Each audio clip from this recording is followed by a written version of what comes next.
Greetings, sifters. It's Thursday night, and that can mean just one thing. It is time for GameFace live on Twitch.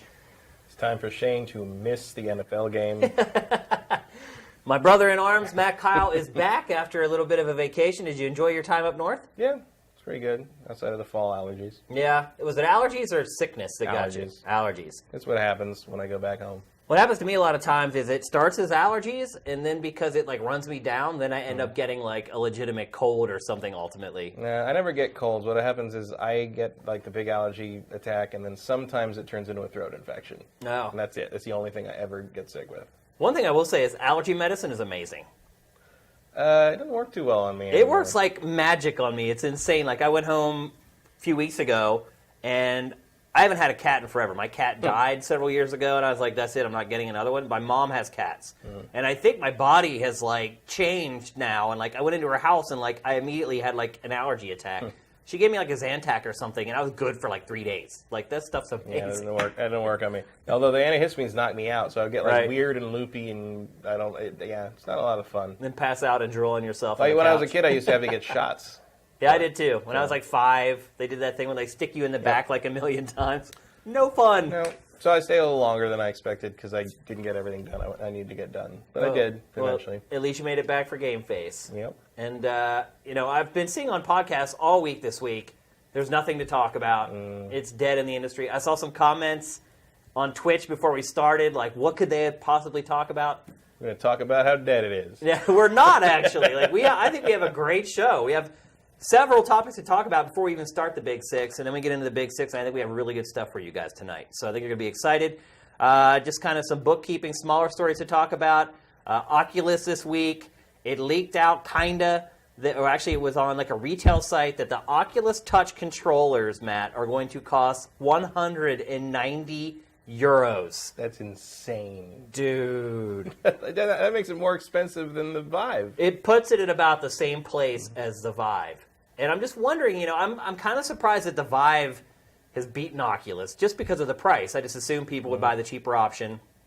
And now there's people, I'm wondering if like they had an idea that to get the same functionality out of Oculus, they'd end up spending the same amount of money, and they'd rather just have the Room VR that they got with the Vive. Well, that's the thing is like if you're going to pay $800, you might as well get the room scale. Yeah. Like there's no reason to. I will say this: I like the Oculus Touch controllers a little better. They're great. They're really comfortable and really nice and small. Like the Vive controllers are pretty huge. Yeah. And the Oculus Touch, it felt the best to play Star Trek with. Let's put it because it felt like more of an extension of your fingertips. Yeah. But not a good enough reason to switch headsets. I can't understand why they're so expensive, one. Two, why in the hell has it taken so long for these things to come out? I don't even have a theory. I've played with them almost like a year ago. Yeah. And they worked fine. Yeah, no complaints. Even if there were some quirks and with them. they haven't gotten any different or better since then. They look exactly the same. And look, there's probably some little quirks with them that they were trying to iron out. Not like 9 or 10 months of ironing out. I don't know if there's like a fatal flaw in them or something that they found. I'm completely at a loss for why these things aren't out yet. Well, doesn't matter to me. Yeah, it's just, this is rough for Oculus, because already it's kind of getting his butt kicked by Vive, and now there's really no reason whatsoever to buy Oculus. The other thing about Oculus is, they had a sale on the Oculus store. The first ever. First ever. I picked up a couple things, because I can use the Revive thing to play it through Revive.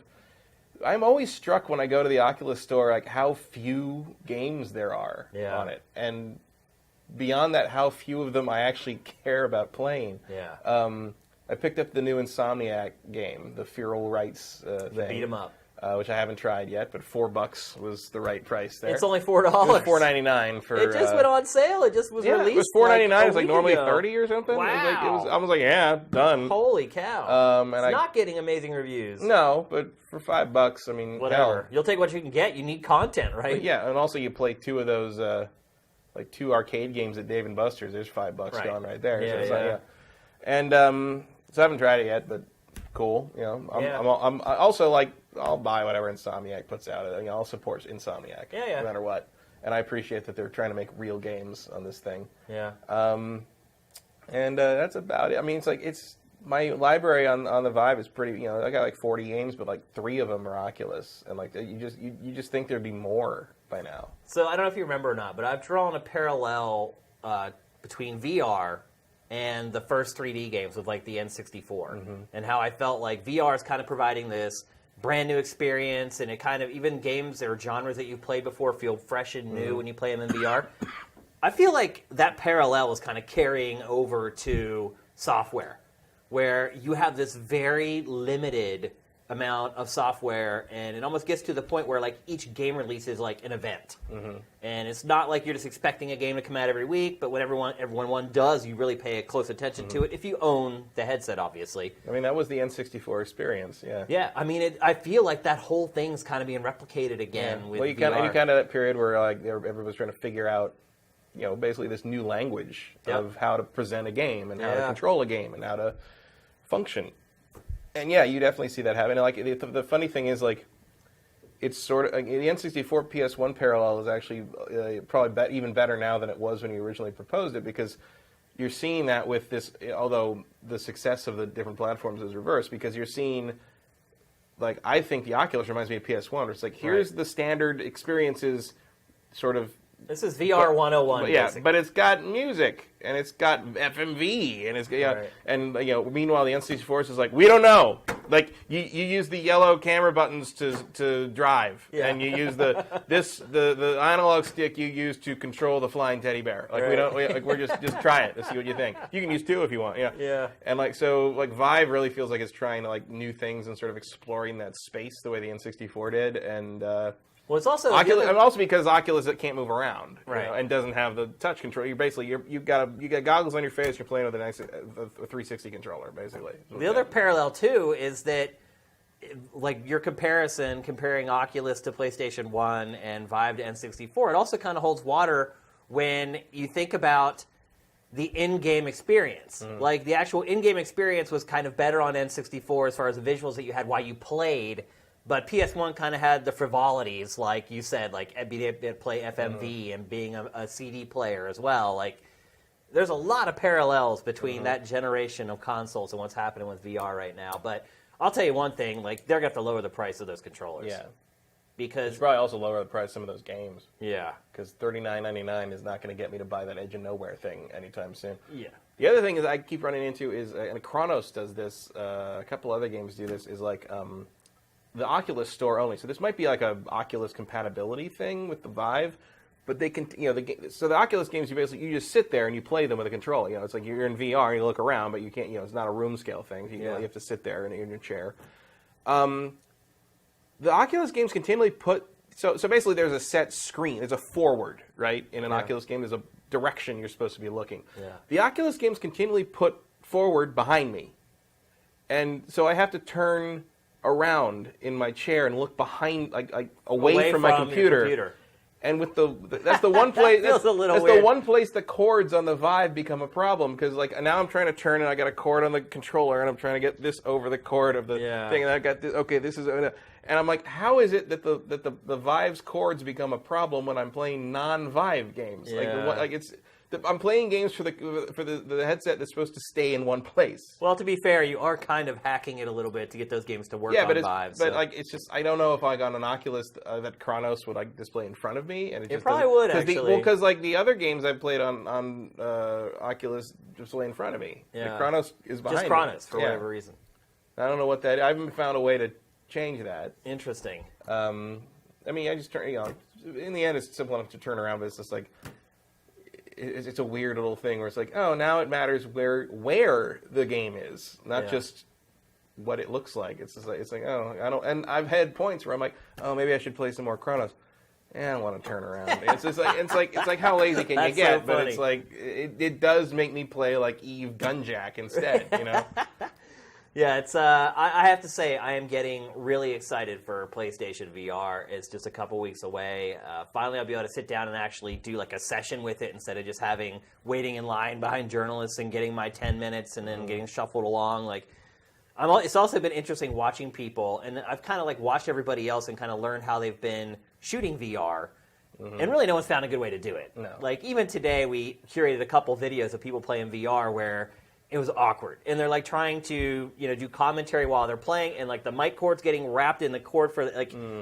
No one's figured it out yet. I'm so happy we don't have to do X-Play. Yeah, I know. Like figure out how to review VR games. But then again, we could do like a whole episode in VR on X-Play or something. True. Or just do like a weird virtual reality. You don't reality. want Sessler that close, really. It's like... Let's see what else. Pokemon Company. So all these rumors have been flying around about NX, coming from various sources, some reliable, some not as reliable, all the fake mock-ups and things like that we've seen.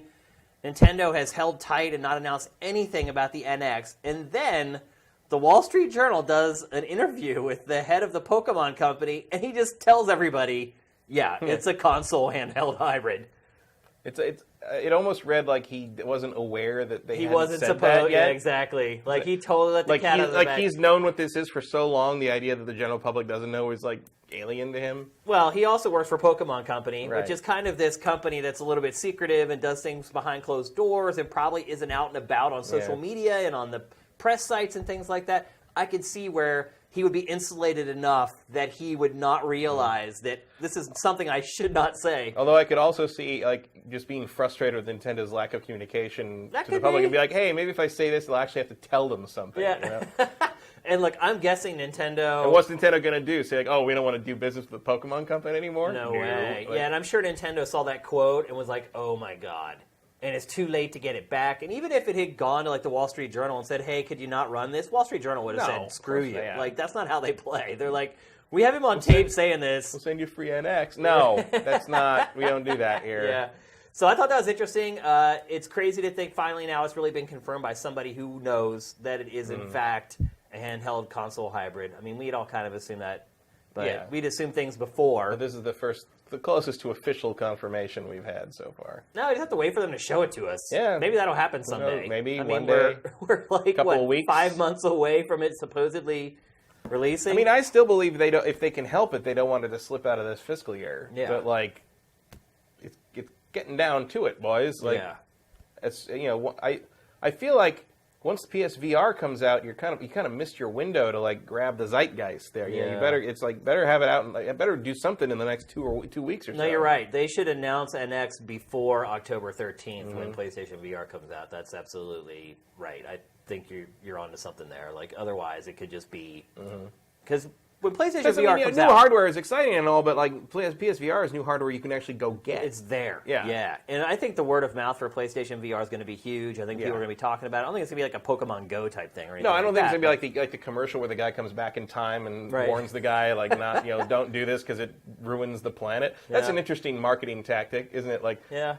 Our product will make the world vulnerable to being invaded by aliens. That's the commercial for PlayStation VR. Well, I'll say this: my wife, my gaming barometer for the average person, we were watching football last weekend, and a PlayStation VR commercial came on, and it has a line in it that says "the future of gaming." And my wife immediately perked up and was like, "Well, future of gaming? What's that?" And I'm like, "It's VR. It's what I've been telling you about." And she's like, "Oh, so their commercials are working. It's getting the attention of people who typically don't pay attention." Who knew that line would get any? I mean, I've heard that line from so many press conferences and PR sheets that it doesn't even register in my head anymore. But TV commercials, though, it's different, and it totally just snapped her to attention. And was like, "What?" Well, I mean, she's married to me, right? So she has a bit of a more acute radar for stuff like that than the average person. But still, dozens of video game commercials went by while you were watching football. She didn't take note of any of them. As soon as that line came up in that commercial, she was at attention and what? What's that? So, well, I think they're being very smart also by including that demo disc. Yeah. 18 games here. 8 games in Europe, I think? Yeah, Europe's getting screwed. Europe are getting shafted. What's up with that? They're used to it. Yeah, I guess so. It's on. It's just a waiting game now with NX. I wouldn't be surprised if, tomorrow there's a press release that goes out that says Nintendo Direct next week or whatever, and we do get it before PlayStation VR is announced. Nintendo's not that apathetic, nor that conceited to think that it's irrelevant. There's no way it's going to say, we don't care what they're doing. We have the NX that we're going to show, and it's going to trump everything. After the Wii U, it needs to be a more humble company that's a little more cognizant of what's going on in the industry around it, because one would hope. It's just not a given anymore. I mean, you can say you're not competing with PlayStation as much as you want, but you are. You are. You're competing for those same dollars. So hopefully in the next week or two we get some kind of an announcement letting us know when we'll get an announcement for the announcement. Right. We know how that worked out for Final Fantasy 15. Oh. You think Final Fantasy 15 is going to make it this year? I think it is, yeah. Yeah? Yeah, I mean, the explanations that they've given for why it was delayed, basically, like, one of them was like, oh, the broadband penetration in Japan's really weak, and we're concerned that people won't be able to get that day one patch and they'll play a broken game. Do I believe that? 50-50 probably. I mean, it does make sense. It's sort of a temptation to be like, you got to leave the old tech behind at some point. I just feel like doing anything specifically for the Japanese market right now is a mistake. I mean, maybe a couple years from now it's revived. I highly doubt it. But maybe in a couple years from now, Japan revives a little bit and it is relevant. But right now, it is pretty much irrelevant. Persona 5, between the two versions this week, sold 300,000 copies in Japan, which by Japan standards is like blockbuster smash hit. But you go back and look at like when big games came out in Japan, like even 5 years ago, 300 grand was like a joke. And I feel like a lot of these Japanese publishers, and I get it. Like they were like porn games that sold that much over there. And I get it. Like, they're Japanese publishers and they want to make sure that they're well represented in their territory. But when you're just looking at the bottom line, like making decisions based on Japan is not the right decision if you want to make money and you're interested in the bottom line. So we'll see. Let's see what else. Blizzard drops the Battle.net name. Big deal or news or noise? Kind of noise, but sort of like the end of an era if you've been around long enough, I think. Frankly, I think it's about time because, like, I've thought it's weird over the last 5 to 10 years that Blizzard's major online service doesn't have their name in it. Yeah. Battle.net it made sense when it was more of a a multiplayer kind of competitive head-to-head thing that based around StarCraft and Warcraft more than anything else. But it's more than that. It's become more than that. It's become like the hub for Warcraft, World of Warcraft and Hearthstone and now Overwatch. So it just Battle.net would make sense if they were kind of trying to make it into like a Steam thing for like stuff other than just Blizzard. But since they're just going Blizzard, clearly it's a Blizzard only service. I think it makes a lot more sense to rebrand it as a Blizzard. But they're not rebranding it though. That's the thing. They're not renaming it. They're not giving it a new name at all. They're just going to refer to everything as Blizzard from now on. They're just not referring to it specifically as anything. Because in Blizzard's, and I kind of get this, Blizzard's whole explanation was, there really isn't like, here's just this online game, here's just this single-player game. Like, every game is connected now. So to kind of have this separate designation to say, here's where you go to play our online games doesn't make a lot of sense anymore. So I kind of get that. Plus, Battle.net was just a really dumb name. Yeah, well.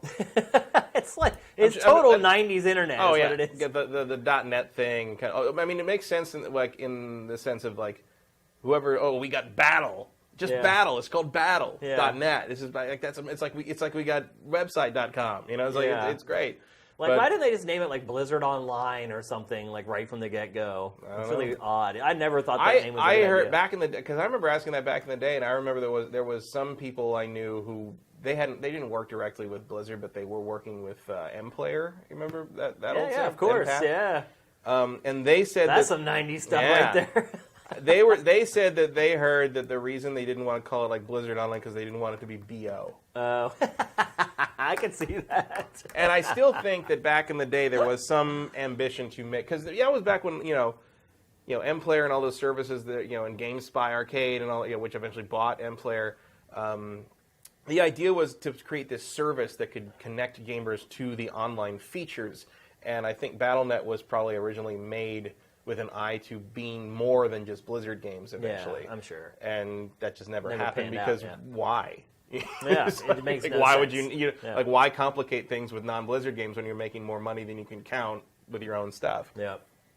So Bon Voyage, can't say I'm going to miss you too much, Battle.net. No, I haven't really thought about it recently, but it's one of those things that's just kind of always been there. Yeah. And all of a sudden, okay, that's changing. All right.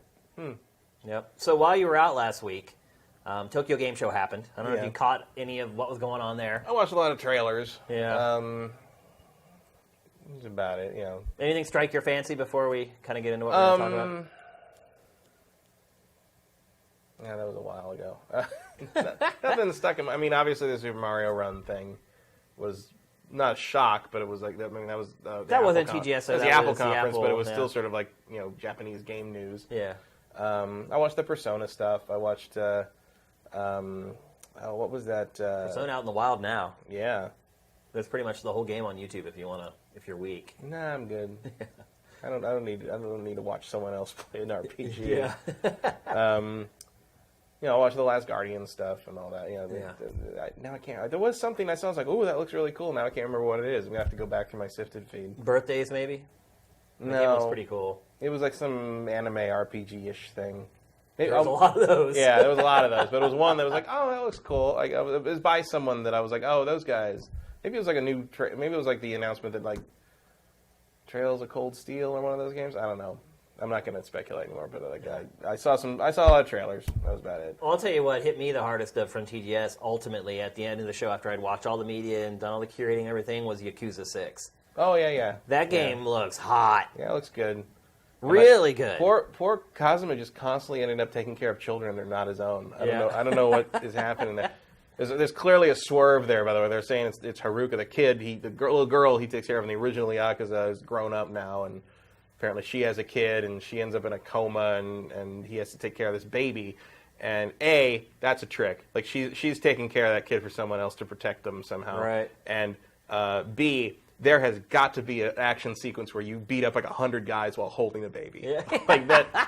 I will not accept anything less. I was just blown away by the variety that they showed off of that game at TGS. And I'm sorry, I wish we had loaded up some B-roll of this game. We hadn't planned on talking about it, but man, there is so much and crazy stuff to do in that game. It still gives me like a crazy Shenmue vibe. Mm-hmm. Like I don't know if you saw the one like the mini games trailer that they put out. It just has like all the little like games that you play. Mm-hmm.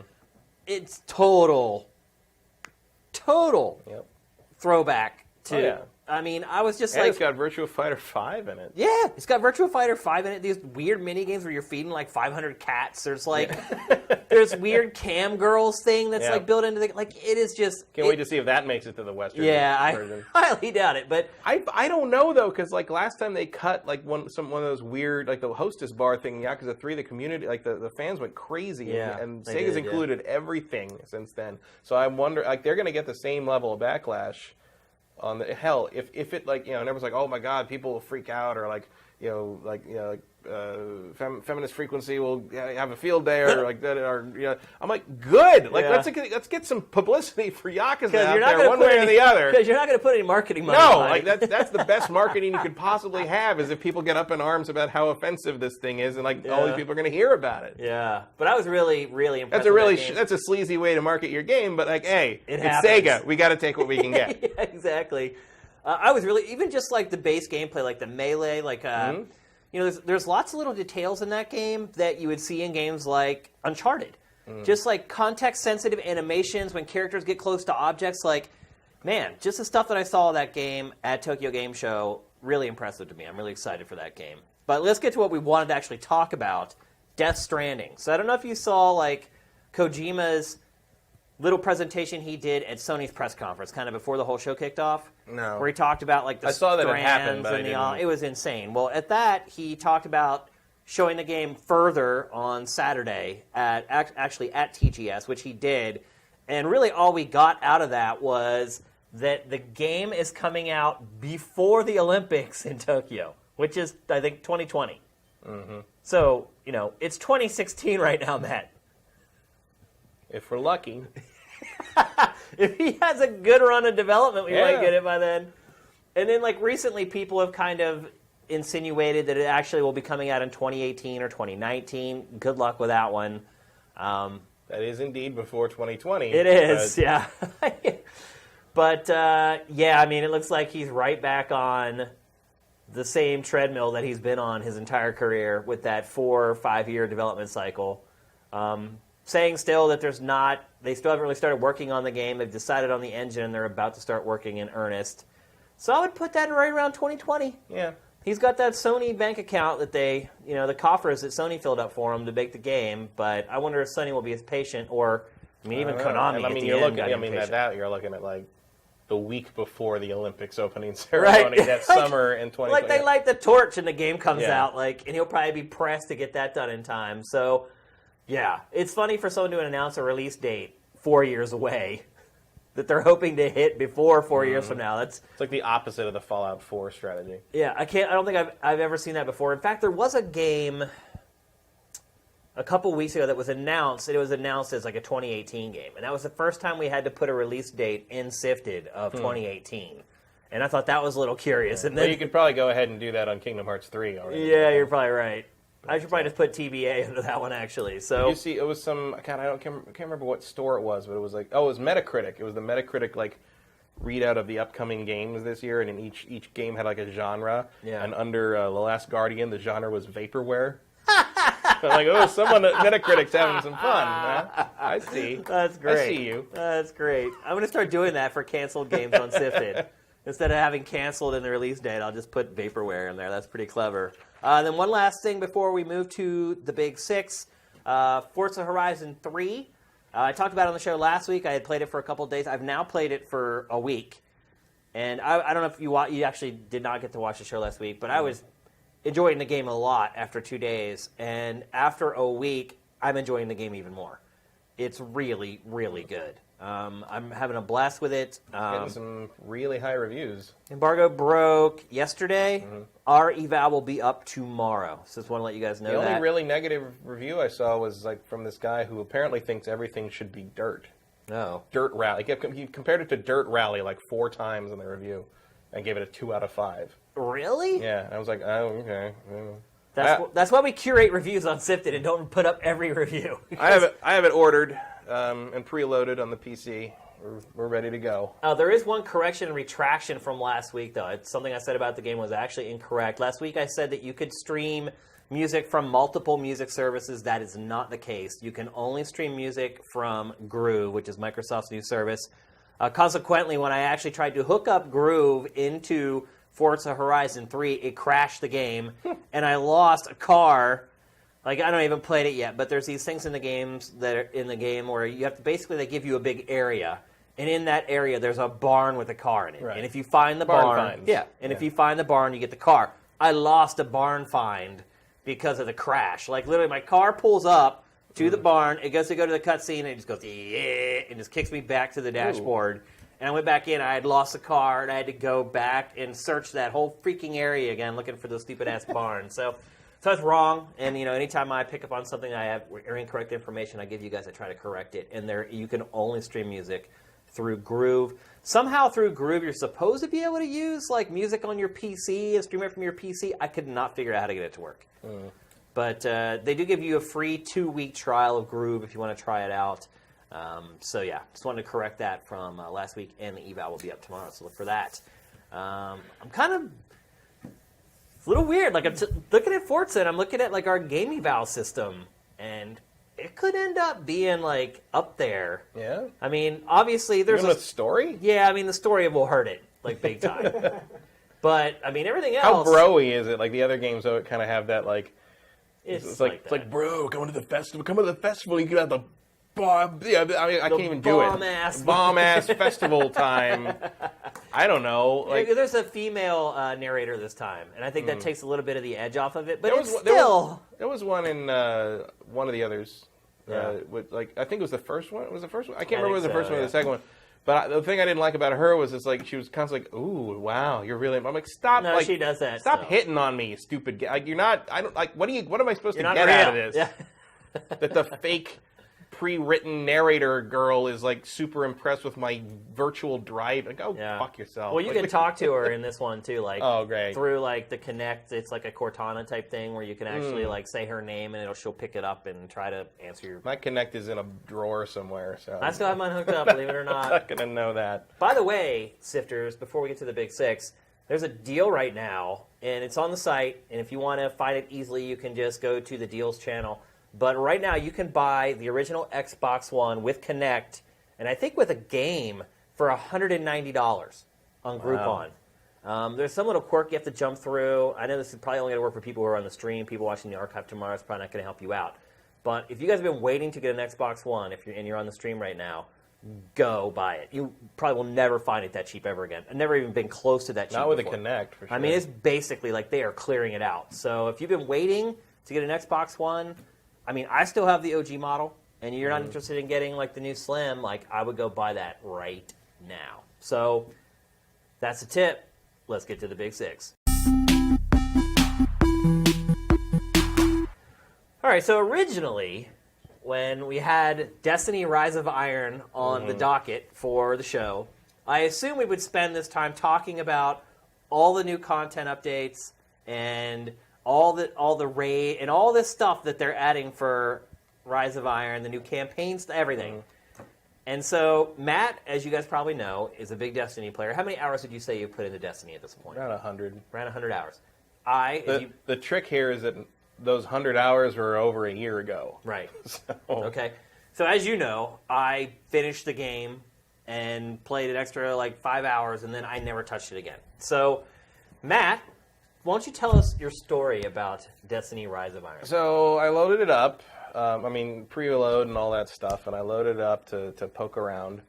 And I was, I didn't do a ton of Taken King. I did the story, but I didn't do a lot of, the Taken War stuff and the extra class, like the Storm Seeker. I'm a Warlock, so Storm Seeker or whatever. Yeah. I don't know if that's universal, but I didn't do a lot of that stuff. A lot of the grinding, legendary, and they changed a lot too. So all my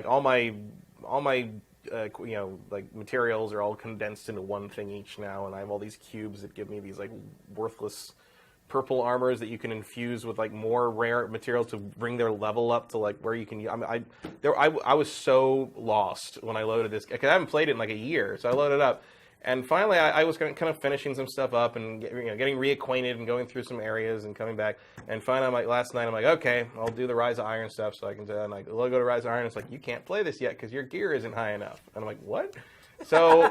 For the last, all this morning and all last night, I was, grinding stuff to get high enough gear so I could play the new content, and I did not get there. I have, 15 more light to go before I can do that. That's a lot. And I think if I'd been playing regularly over the course of the last year, everything would be fine, but I haven't. And there's a lot of people that haven't. And I think that, and the thing is, if I don't know if it's pre-order or if it's just default for buying it, I had a token that I can use to instantly level a character up to 40. And when you do that, apparently you get a bunch of equipment, and that equipment, if you equip it all, brings you up to 280, which is what you need to be to do the Rise of Iron stuff.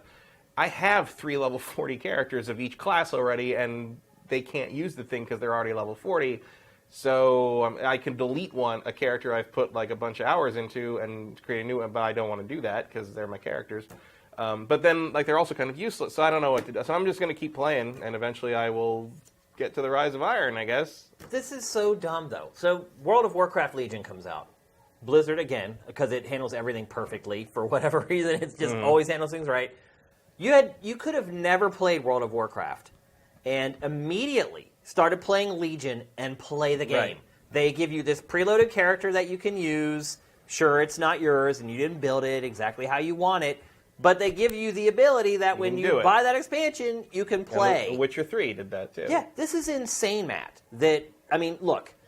To be fair, I'm kind of screwing myself by having already had 3 characters that I don't want to delete any of them. If I wanted to delete a character, I could just level a guy up instantly and play it. Oh, wait. So it will give you a character that you... Well, yeah, because you get that little token. And if you use it on a character that is not level 40, it just instantly jumps them to level 40 and gives you all the rewards you would have gotten from various whatevers.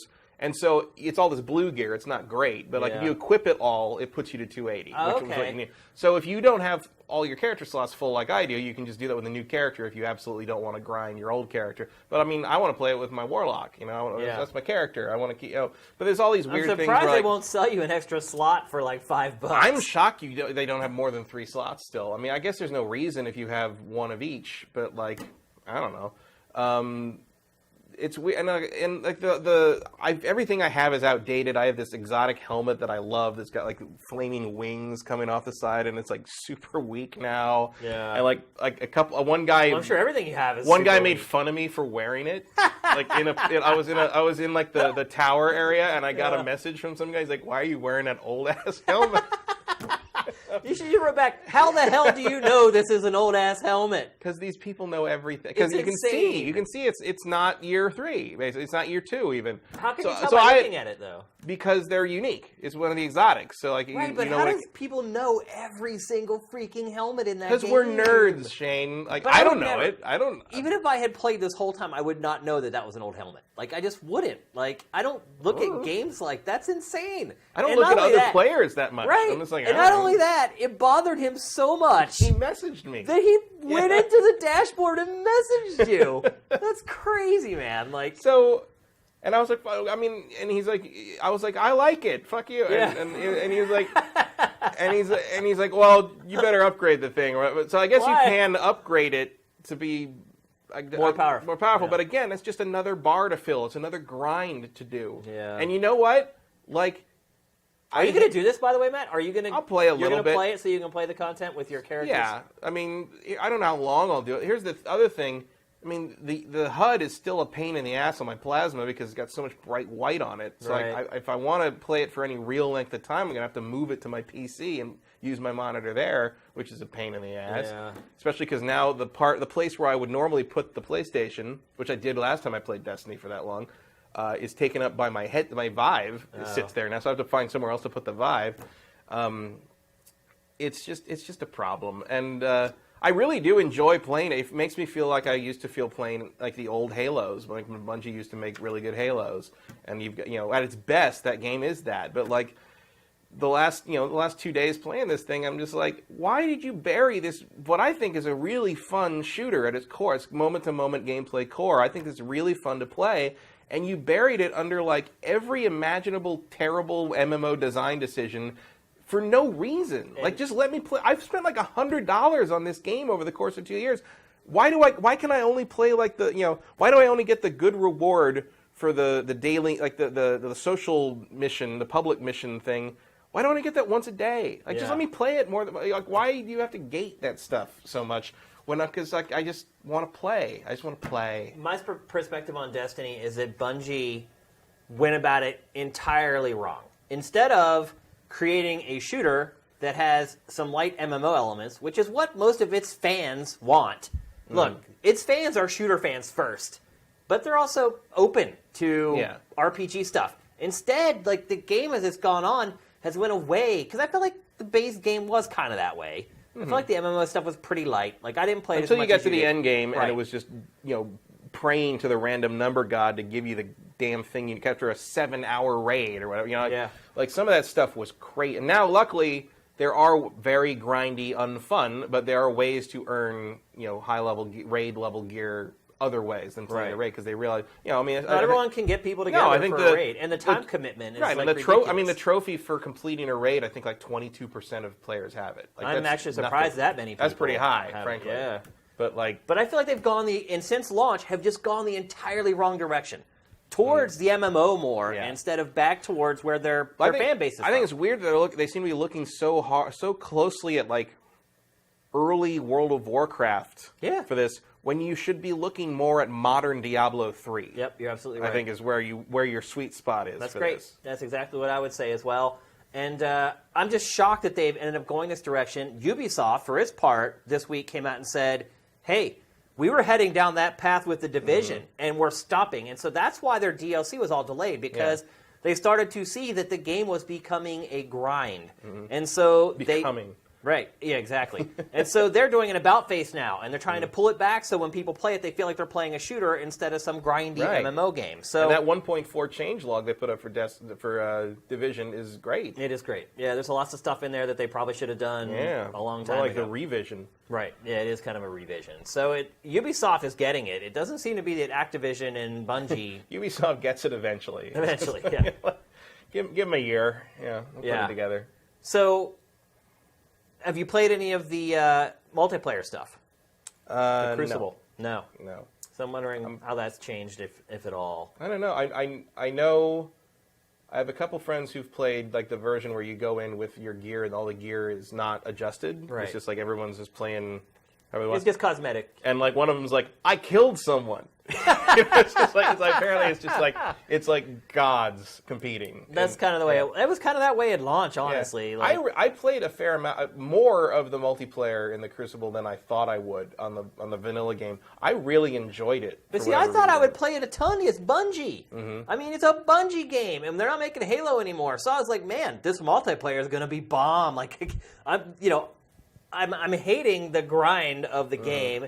I hate the end game, but the Crucible is going to save me. And like literally, I think I played it 5 or 6 days before. Well, the problem is like, and I played a fair amount of, maybe 20 hours of the multiplayer out of the 100 hours or so I played.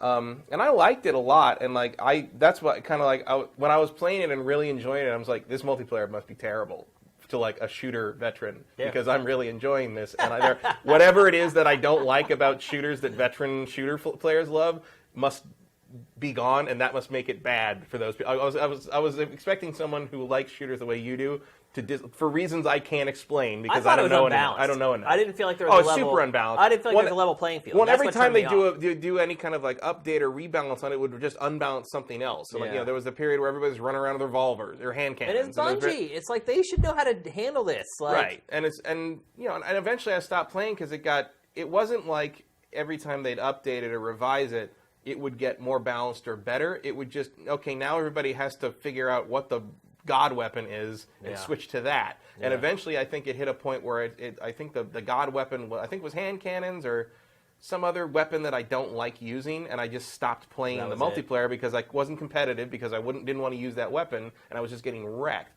Yeah. I mean, for a long time, my kill-death ratio on that game was higher than any other multiplayer game I'd ever played. I was really good at that game because... And that'll bring you back. I don't know. I don't know why I was good at it. I don't know why. I mean, it must have been like, it just clicked with your skills. It clicked, or clicked with my lack of skills. I mean, really. I mean, it could have been just like a super casual, friendly thing. That game catered to that.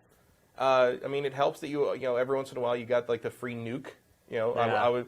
It's like, there's that guy. Because you'll never get the 25 kill streak in Call of Duty. Right. So it's like, there's that guy that's killed me 3 times. I'm just gonna hit him with the void bomb.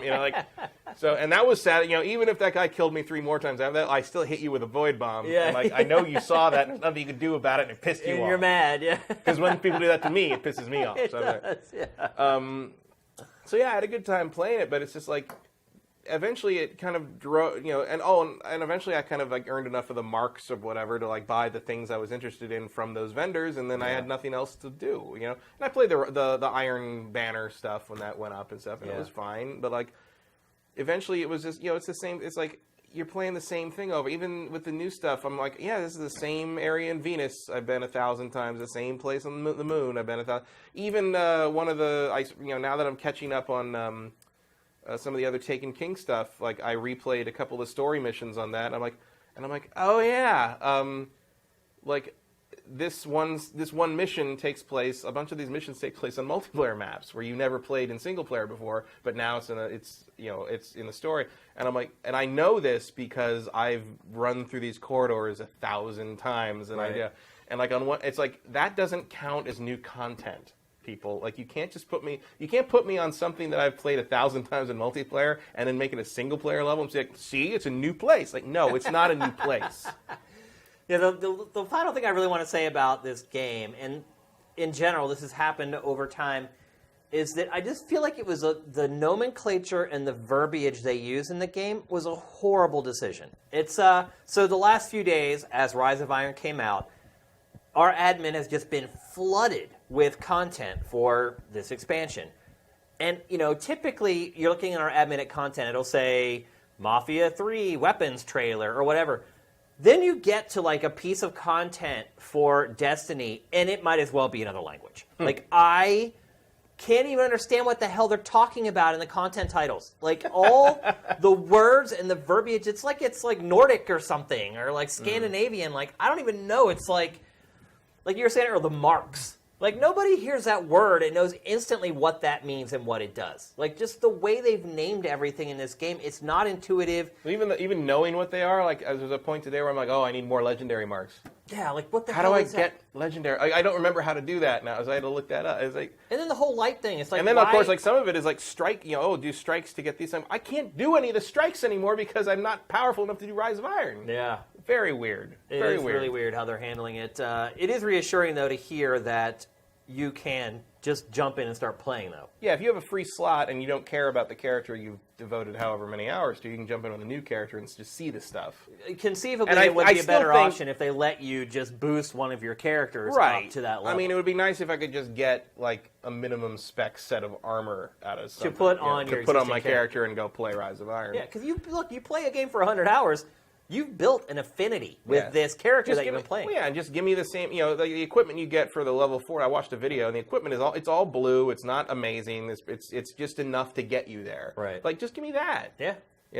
And I'm not going to be, that would let me play the new stuff, and I'd totally be grinding to upgrade my favorite equipment that I used to have up to the level that it could match the new equipment, and then wear that instead. Right. I mean, I would still be devoting time to the treadmill of loot grinding, which seems to be 90% of the game at this point. Yeah. But, like, at least I'd be playing something I haven't played before in an area I haven't seen before, which at this point is what that game needs desperately more than anything else. And unfortunately, it's not going to get any more because it's over. Yeah. And now we wait for Destiny 2 and hope that they learned the right lesson from this, and that somehow they've learned the right lesson in how to build the new one, and that it will somehow work better because they don't have to keep the legacy platforms in mind this time. It'll be interesting to see how many people who bought and played Destiny will come back for Destiny 2. I'll probably come back because I'm an idiot. But, like, I admire your honesty. I really like playing it. I just wish it was better. It's like I guess that's kind of the No Man's Sky argument, too. Yeah. It's like, I really enjoy it. I just wish it was good. Yeah. And, like, I don't know. I mean, every time I pop a head on one of those, like, one of the Cabal satisfying. guys, it's like, yeah, it's great, man. Or when, like, you come over the hill and there's like, there's Vex fighting Fallen and like. I still have very vivid memories. And you jump in and Destiny. like you shoot in. It's like the old Halo games where like all of a sudden the Fallen move and change position because they have to fight you now too, and like the Vex still are focusing, and then like someone start to notice you, and like just the dynamic of that battle kind of plays out in front of you, and like. That was like the real strength of Halo and what made it feel like you were fighting real things to some degree, how the battlefield reacted to you. And like the new Halo games don't do that. Yeah. And it really feels good to see that. You can feel it spongy. The other problem with Destiny 2 is they're not going to have Marty doing the music. Right. And the music in this game, you can hear it. I'm just like, man, that's good stuff. No Marty is going to be a problem because I'm sure there'll be people that can kind of find to emulate him, but that dude is a genius when it comes to making you feel the way you're supposed to feel when you're in a certain place. And his compositions in that game, even though a lot of them are almost subconscious, like they tell you exactly what these places are supposed to be like, and even the terrible weird story scenes almost work sometimes because he's trying to get across what it is through the music. Yeah. And even when the top level dude at the towers is like, I could tell you all the things about this story, but I'm not going to. Yeah. But in the middle of that nonsensical speech, Marty's music is like this really kind of, this evocative sort of almost never forget from Halo 3 style thing. And you're like, oh yeah, this is like the mourning of the human race. Yeah. The decline of the human race. We're mourning the loss of all this like amazing stuff and civilization we had. And like the dialogue doesn't do any good trying to get that across, but Marty's music does it. And like without that in Destiny 2, I'm kind of worried what this is going to be. Well, going back to what you were saying about how you like to play the game, I agree with you 100% with Destiny. The shooting I thought felt great. I have really vivid memories of this game, playing this game. So I play so many games that like when I look back on games I played like a year ago or farther back, I just remember like the really big moments or the set piece parts of those games. But with Destiny, one, there really aren't any set piece moments in Destiny, the base game anyway.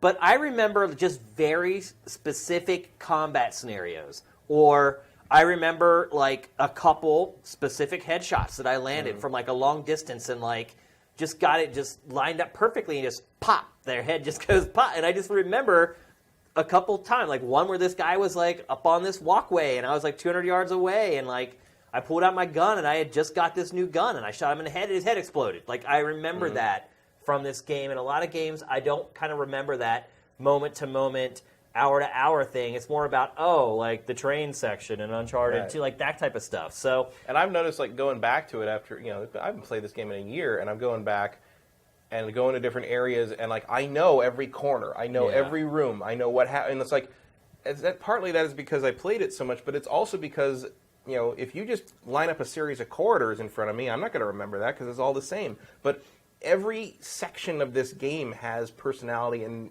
purpose behind how they design. Bungie is amazing at kind of designing the spaces you fight in. And I feel like this really is like the worst. But honestly, like I feel like this game is like the worst example of something Bungie could make. Oh, it is. Like it is, but it's still better than what most other people could do. But Bungie, I just feel like if it had just made a stinking shooter, I would probably still be playing the multiplayer right now. Probably. Like I don't know if going this route was the right decision for them. I can understand why they wanted to. Because look, if I made the same franchise for and also if I had made the same franchise for a decade, like I would get sick of it, and I want to make something new. So I understand why they did it. But it's so Halo. I really wonder. I know you can aim down the sights, but it's still you're still making kind of the same thing. Yeah. I really wonder if Destiny 2 will sell better than the first Destiny. How many Conceivably, it should sell way better. I mean, this sold really well, right? Yeah, it did. Yeah, like right out of the gate, it sold really well. But I just wonder if a lot of those people who bought it right out of the gate, just because it was Bungie's next shooter, if they're going to come back. I don't know. I know it has a dedicated core of people that are still playing it. If they can put it out in September, if next September is as empty as this September, maybe. They'll do great. Yeah, that's a good point. All right, let's move on. Next, we're going to talk about the BioShock Collection, the other thing that you've been playing, Matt. Mm-hmm. So, really, the only thing that really needs to be answered with this is it worth playing again? Yeah. I mean, I played the first one. I've been playing the first one. I'm probably not going to play the second one. Because now, when you start it, can you pick any of the three you want right out of the gate? No, cool, because I'm playing it on PC, and so on PC, it's just if you already own the originals, you automatically get BioShock Remastered and BioShock 2 Remastered in your library. Okay. And then BioShock Infinite is not updated at all because that was already kind of a modern game. Yeah.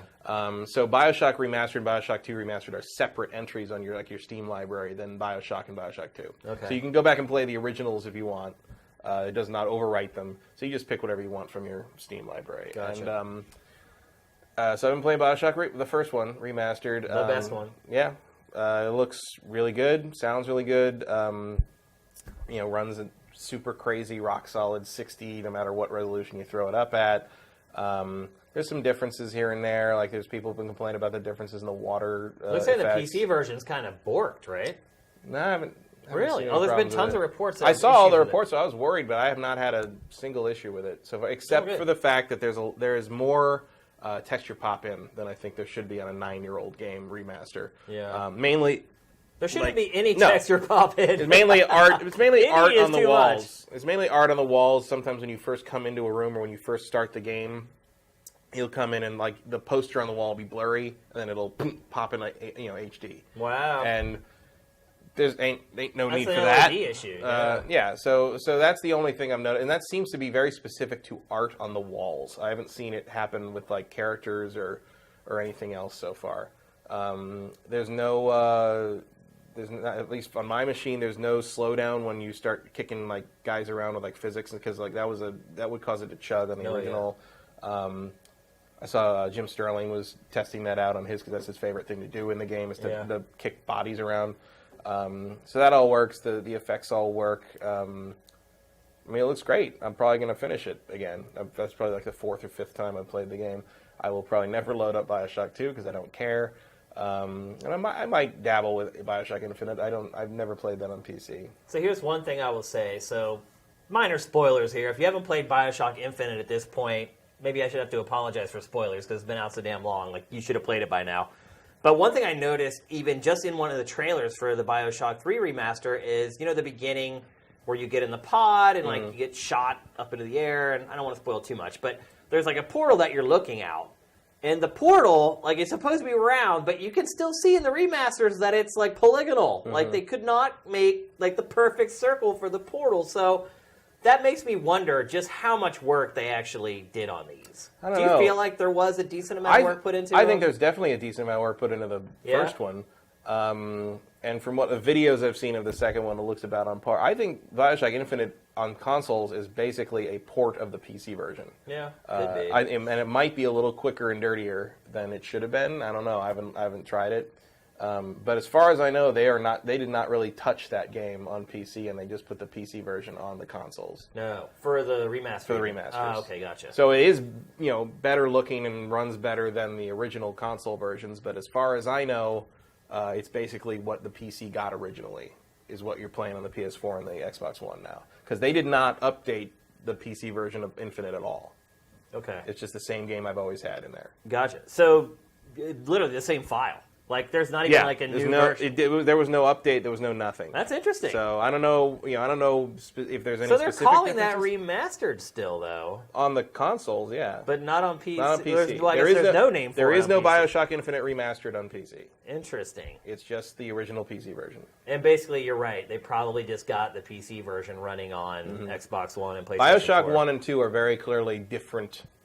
I mean, you would never confuse the vanilla PC version of BioShock with the remastered one. They look very, just in terms of texture quality, it's night and day. Yeah, you would hope. But, it's not the same thing on BioShock Infinite. BioShock Infinite, I guess they thought was recent enough that it didn't need to be super overhauled for the PC. Well, my remembrance of the first BioShock was definitely rose-tinted. Like, I had forgotten on a technical level where it was, because I had forgotten that you can't hit things with the wrench and zap them with the I forgot that you had to have one hand or the other, because BioShock 2 lets you have both out at once. Yeah. So maybe I've sold BioShock 2 short in that regard. The shooting might be a little better in that game. Well, back then, I think BioShock 2 on so many other levels was so inferior to the first one, at least in my opinion, that you might overlook advancements like that, like being able to use both hands, because you're so concerned about all the other stuff that it didn't get quite as right. BioShock 2 is still a good game. It's good. It's just not up to the level of the You're first following up a really tough act. I mean, I think the first BioShock ultimately will go down as being probably one of the best 3D video games ever. I put it in my top 10 of all time. It's certainly one of the most affecting games I've played. Like, one that just stuck with me, long after I played it, and even at night when I try to go to sleep, I'd be thinking about it. It makes you think about things in a video game that you probably had never thought about in a video game before. You have some decisions to make that actually are kind of tough to make. I've also noticed playing this that I guess I never played it with a decent field FOV before, but I've never really seen his arms as much as you do in the new one. And that is an ugly ass sweater he's wearing. I'm trying to picture the guy running around, the badass running around zapping people, shooting fire out of his hands, and killing people with machine guns and with a Freddy sweater. And he's wearing this grandma sweater thing going on. I'm like, wow. I mean, I know I've seen fan art of it and stuff, but it just never hit me until playing the remaster. I was like, that change your shirt, man. That's weird. So would you recommend somebody who's already played BioShock back when it came out on last gen buying this compilation? It depends how much you love BioShock 1. If you just want to play BioShock 1 again, like I would have, I would. If you're going to get it on a console, I would wait. If you have it on PC, you mean for it to be discounted? Yeah. If you have it on PC, you've already got it. What's it retailing for? $60. $60. 60 for, for three great games. Three good to great games. For sure. With some slight disappointment in the story wrap-up sections in places, but I would say if you've never played the BioShock games, buy it now. Go to Amazon, or go to whatever right now and buy it as we're speaking. Right. If you've already played it, if BioShock 1 is your favorite game of all time, you should play this. But maybe you want to wait until it's 40 or something. $60 is a lot if you're not a big fan of all three games, especially since Infinite is not as big a jump as the other two, I would say. For sure. But if you've never played the original BioShock... Oh, get off your ass. Stop watching this stream right now and go play it. Seriously, I'm not even exaggerating. Would you kindly buy this right now? Yeah, I don't know if what has turned you off to not playing it until now, but whoever told you not to play it, you need to stop listening to that person and completely devalue their opinion immediately and go buy BioShock and give them the finger because it is an amazing experience. Even now, it is still an amazing experience. Like what I was saying earlier is that like I went back like a month ago or whatever, whenever they announced these remasters and booted it up and just was like, oh, I just want to see like where this game is. And I was kind of shocked at its fidelity, its lack of fidelity. It doesn't look like we remember it looking. No, not at all. But I was still immediately just sucked into the game and wanted to keep playing. Yeah, I've done that with. There's two like last gen games that do that, series that do that with me. And one, if I start it up just to see, you know, and then like 4 hours later, you're like, oh, I'm still playing. Happened? It's like 4 a.m. Yeah. That'll happen with BioShock and with the Batman Arkham games. Yeah. Arkham Asylum or Arkham City, especially Arkham Asylum, like suddenly the sun's rising. And I'm like, well, how did I play this again? Yeah. Did you see today, this is a total non sequitur, but did you see the announcement today that Rocksteady is done with Batman? Mm-hmm. Sure. You did see it? No, I didn't see it. But I don't know you don't believe it? Yeah, well, I'm sure they've had enough Batman. They announced today in an interview that when they are done with Batman Arkham VR, they are done with the Batman license, and they are going to go on to create. It looks like a new IP of their own, which I'm really excited about. And when that does not sell up to spec, they will make another Batman game. So either that or Warner Brothers is like, bro, you're making another Batman game. Yeah, are they owned by Warner Brothers? I think they are owned by Warner Brothers. Okay. Yeah, they're not independent. So look. Just somebody make a Batman game that uses the Nemesis system from Shadow of Mordor or over Mordor, whatever. Yeah. Shadows of Mordor. Yeah, Shadows of Mordor. Yeah, just do that. That's all we need. I mean, this is the fear, right? Is that we won't get another good Batman game ever again? Well, I think they're gonna put the people who made not that their last one set the world on fire by a lot of people's accounts. I enjoyed it, but a lot of people didn't. You're one of them. God, I hate that game. Poochie the Bat Tank. What, I think they're probably gonna put the people who made Origins on, which I also don't like, but I like it better than Arkham Knight. That's what I'm saying. I never thought I would say. That team is going to start making the new. Well, Batman if someone games. can point out to them that, like, hey, intentionally breaking the combat isn't good. Yeah. Like maybe they could, because I do think Origins has the best story of the four of them. The others don't really have much to grab onto in terms of story, and like the origin of the Joker Batman confrontation, and like some of the stuff with Black Mask is like an interesting early Batman story. Yeah. And Batman is more of a dick in that one, which I like. I like dickish Batman. Yeah. I like the and they play with it a little bit, and it was my favorite line in that game is actually when I think when the first time you go across one of the bridges, because it's Christmas, it's almost Christmas, and Alfred's basically trying to talk Batman into coming home because he's like. He's like you can't go running around on rooftops on Christmas Eve, like how are kids are gonna think it's it's the patter of Santa's little Santa's or like little Santa's reindeer, and Batman's like, Alfred, yes I don't patter. Just like that's a pretty good imitation. It's like Matt. That. It's just that like. I love the effusive Batman. I just love the Batman that takes himself way too seriously to the point that it's funny. Yeah. And that's one of my favorite. And so I enjoyed the portrayal of Batman in that. It was kind of like this. And by the end of that game, he kind of realizes that he needs to sort of lighten up a little bit as well. So I dig it in terms of story, but everything else is terrible. I live in fear of a Batman game not made by Rocksteady. I would have agreed with that until I was forced to play Tank Wars, the Batman edition with Arkham Knight, because what are you doing? And like, I didn't think it was that bad. Replacing the Riddler stuff with the stupid racetracks. I mean, someone explain to me how the Riddler built that. Yeah, that makes no sense whatsoever. I mean, I know like we're dealing with crazy people already in terms of like this. Oh, I could go on, but we got to move on. It's time to get to the next topic. So definitely better remasters than the Batman. Yeah, I think for sure. So this week, like I said, I'm watching podcasts as I do every week, and a lot of times it's on while I'm working. It's kind of background noise, and every show was opening like with slow week, not a lot going on this week. And so I stopped, and I thought to myself, I'm like, it's like the end of September, almost October. Why do podcasts have nothing to talk about right now? That's insane. You should be cutting stuff for your podcast right now, not like scrounging trying to get a show together. And I started thinking about it, and the bottom line is that there are just far less games coming out. Yeah? I mean... Well, we lost a lot of them to February already. Right. So a lot were pushed, and we're going to show B-roll of a lot of the games during this segment of games that were pushed that were supposed to come out this year, and instead are coming out next year, which makes this period like dark and dreary. But what I found is that like if you go back and look at last holiday season, the same thing happened. Like all these games were pushed out of Q4, which made Q1 a little better, but you still have this barren wasteland. Like literally at this point, it's like a 6-month portion of the middle of the year where there's like one game a month that's like worth recommending for somebody to buy.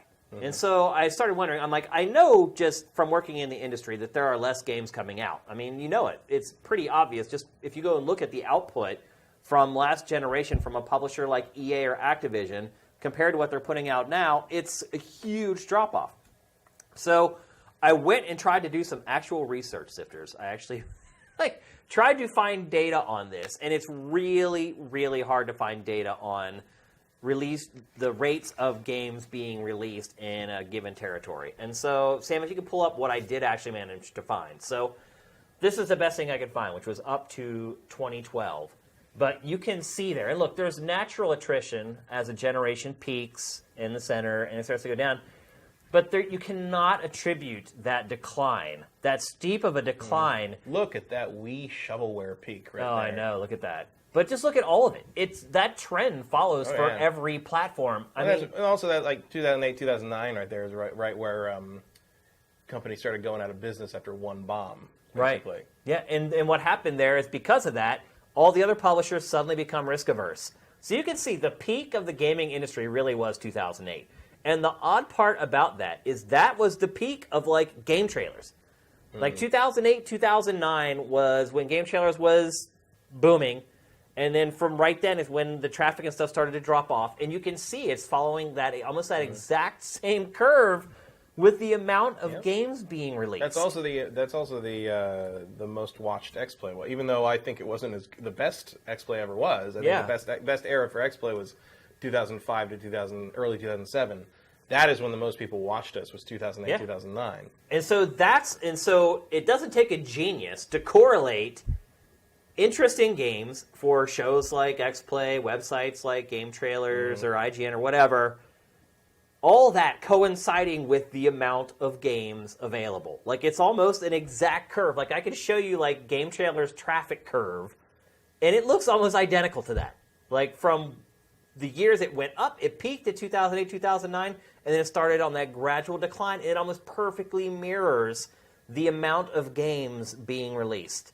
And so, you know, I've talked on the show over the last year or so about how I feel like less games are coming out, and it's less interest. So if you don't have that tentpole game coming out every month that people can rally around, it hurts. It hurts in every way. And so the MPD, the last couple times we've talked about it, we've looked at the year-over-year sales.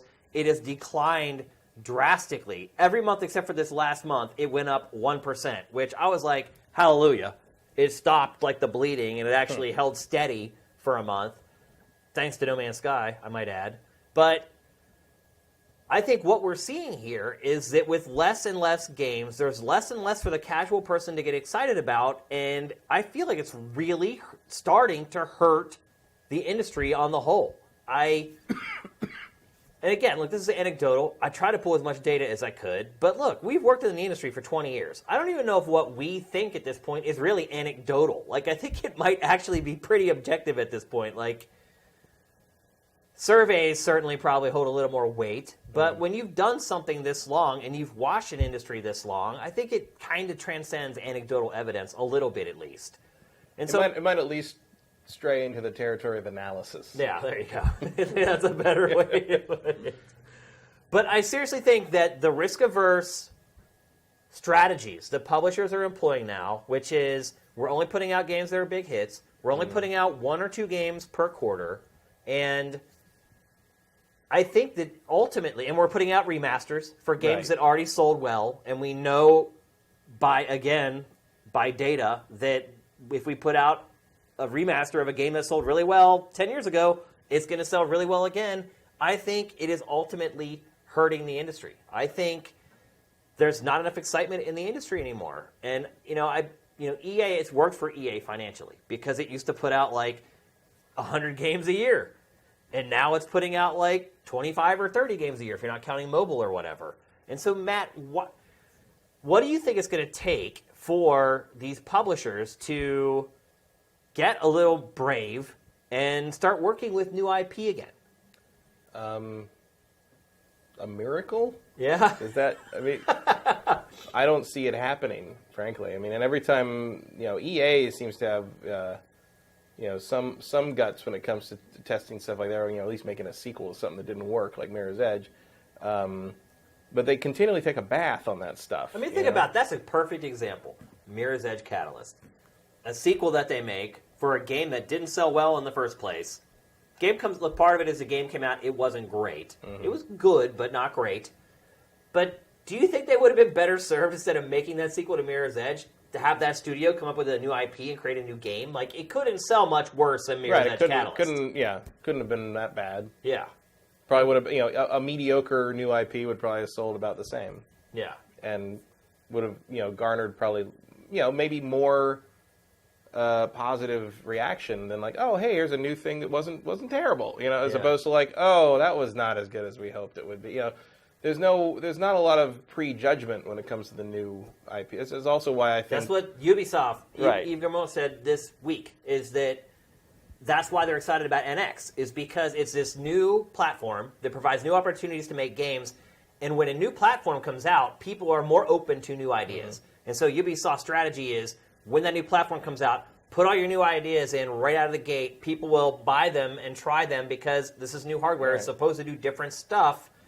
After that, they're much less willing to try new things. And you'll have an eternal franchise for the ages, like Zombie U. Yeah, that's exactly, or Red Steel. Yeah. So doesn't always work. But it's also kind of why I feel like it's a shame that Bethesda's calling that game Prey. Yeah. Because it doesn't have to be Prey. It really doesn't. It can be something else. And it's not like Prey has all this brand equity. No, not at all. Nobody knows what the hell Prey is. Like, the last one probably didn't even break even with the sales. Nobody remembers that. That game was also in development. And also, among core fans of gaming, I think we think about Prey 2 more often than Prey. Yeah. Like Prey was fine, but it wasn't like any kind of groundbreaking experience. Whereas Prey 2 is sort of that thing that never happened that everybody sort of thinks, oh, that would have been cool. Been great. It could have been amazing. I heard this thing. Oh, there's some drama. Oh, the guys who made Prey 2 say that Bethesda was a bunch of jerks. It's like, I just feel like, you're not going to help that game by maybe they're just doing it to keep the copyright or something, but I just don't see the advantage in calling it Prey. Yeah. Why not just call it something else? I mean, right now the only major new IP I can think of is Death Stranding. Yeah, you're right.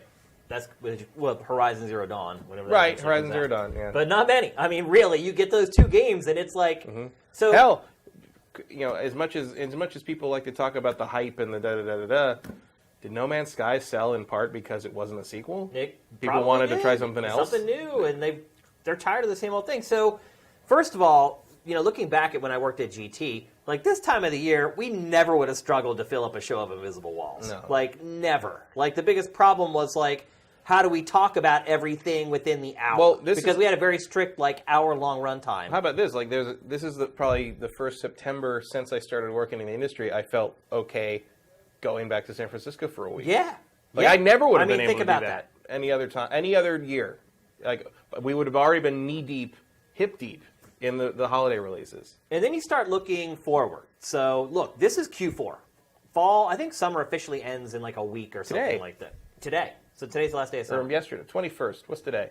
22nd, I think, today. Yeah, yesterday was the first day of autumn. Yeah. So after I processed all that, the fact that we're at the end of September, early October, and there are no games coming out and not a lot to talk about on shows like this, then I started looking ahead to October, November, December. And that's where all these games that have been delayed are going to take a huge toll. South Park. It was coming in December, but that's a huge loss. I mean, that's one game that a lot of people were excited about, a lot of people were counting on, that we're not going to talk about now, that's not going to be out on retail. There's not going to be any controversy over the crap in it that generates a lot of interesting games. Like, we had a horrible Q4 last year. Remember the PlayStation 4's Q4 last year? Yeah. You do? Sort of. It was like a thing that no one noticed. It was a gaping black void that even Sony admitted we had nothing to do. Like, you know, and there was nothing there. And it may be even worse this year. Because what did they lose that was supposed to come out that last year? Last year, and it slipped to this year. What was? There was something they had that was like this didn't make it. This isn't going to make it. So Uncharted. Uncharted. That's yeah. right. Yeah, Uncharted was supposed to be out last holiday. Yeah, and it was pushed. And this year it's Horizon Zero Dawn. Horizon Zero Dawn was supposed to be their big Q4 game. And I mean, they'll do fine with the multi-platform stuff, but like there is no flagship Sony title. And look, it's not just about Sony's bottom line. It's about the greater health of the industry. It's about all these awesome games coming out at once, because let's be honest, the data does back this up. The vast majority of all games sold during the year sell in the next 3 months. It's the one time that everyone's relatives are clued into, like, what are the big games in this holiday season? It's when all the commercials are running. You can't avoid video games generally in Q4. But over the last couple years, like, it's really gotten to the point where, like, Q4 is like a non-event. Mm-hmm. And it's when people are supposed to be spending all their money on video games, and that's why Call of Duty keeps cleaning up every damn year. It was like, when are people going to get sick of Call of Duty? Well, the problem is there's no competition for Call of Duty. So right now people are making their Christmas list, and they're like, well, crap. Christmas in February. Yeah. I mean, Gran Turismo Sport, that's another one that was supposed to come out Q4. God knows when that's coming out now. Yeah, what a tragedy. Yeah, I mean, I know you don't care, but look, there's still a lot of people that love Gran Turismo and like driving sims. Like, you watch Forza Horizon. Well, if you don't have an Xbox or a PC, Gran Turismo's your boy. And you like racing games, it's not like... Or you're still playing Drive Club, I mean... Yeah, I mean, it's not like in Drive Club VR, does it fill that void? Well, then you have to spend $300 for VR, and $40 for that. Yeah, I mean, think about it. There's no driving game to buy for the PlayStation 4 in Q4 of 2016. Like, I feel like all this risk-averse... And look, I don't want people to release or publishers to release games before they're done. I'm not insinuating that, like, just put the damn thing out and patch it afterwards. I actually hate that whole strategy. It drives me crazy. But I don't know if it's just poor planning. How is it that Sony has put out so few games? Well, in this case, I think it's poor planning. I mean, look, Sony at least has proven they're not averse to striking out on their own with the drive. I mean, Drive Club exists. Yeah. You know, they decided to do okay, we'll get a second racing, which was also a disaster, by the way. Yeah, terrible launch. Took a year to get the PlayStation Plus version up and running. But at least they're saying, like, hey, we'll do another racing game so that when our flagship racing game fails to come out for 3 years at a time, you'll have something else to play. And Drive Club has shaped up, I think, into a respectable game. Respectable game for sure, yeah. And now, I mean, a lot of this, I think, is partly bad planning or just unforeseen consequences or situations. But I think Gran Turismo is just like, don't ever trust that company to make anything. Well, I remember when they announced it and they got the release date, both of us were like, yeah, right. There's no way in hell you're going to hit that release date. Why would Sony think that it was going to hit the release date? I don't know. So you have the space leader, the industry leader, the PlayStation 4, with 2 god-awful Christmas seasons, holiday seasons, to be PC, in a row. That's just bad. That's bad business. It's bad for everybody. Well, you're coasting on the multi-platform situation. Yeah. I mean, they're way ahead, so they can do that. But one of these days, Microsoft's going to figure out something that gives them some kind of advantage there, and you might start to lose your ground. I know Pac doesn't think that what's happened with Xbox One over the last couple months means anything. In Pactor Factor, he basically said it's just because of the hardware refresh. I honestly think that's a big part of it, but I think there's a little bit of some momentum switching Microsoft's way here. They actually have some games for Q4. Somewhat. I mean, look, They have Forza Horizon 3. They have Gears of War 4. They put out ReCore, which ended up being disappointing, but people were still excited about it before it came out. I preloaded Forza Horizon 3 on both my PC and my Xbox One, because I'm not sure which one I'll play more, but you can do that. And also, I want to try this Xbox Anywhere thing, see how well that works. Oh, man, Forza on your rig is going to look so good. How much screen time do we have to watch the Xbox Anywhere thing on E3? So I'm going to test it, see how it works. But also, I turned that system on 3 times in the last 3 days because it kept auto turning off while it wasn't done installing, because the install is like 50 gigs. Yeah. What the hell is with all the updates on the Xbox One? I turned it on Monday night, and it had a 3.9 gig update, and I did that. And then I turned it on Tuesday night, and it had a 3.2 gig update. Are you in the preview program for I don't think so. No, you're not? And then I turned it on last night to finish the install, and it had a 479 megabyte update. I'm like, what are you doing? What are you updating? Are you updating the updates now? Is that what you're doing? They're patching the patches. I don't know but in like the thing, when you go to like the game install queue thing, it lists like recently installed. You know what my recently installs are on the Xbox One?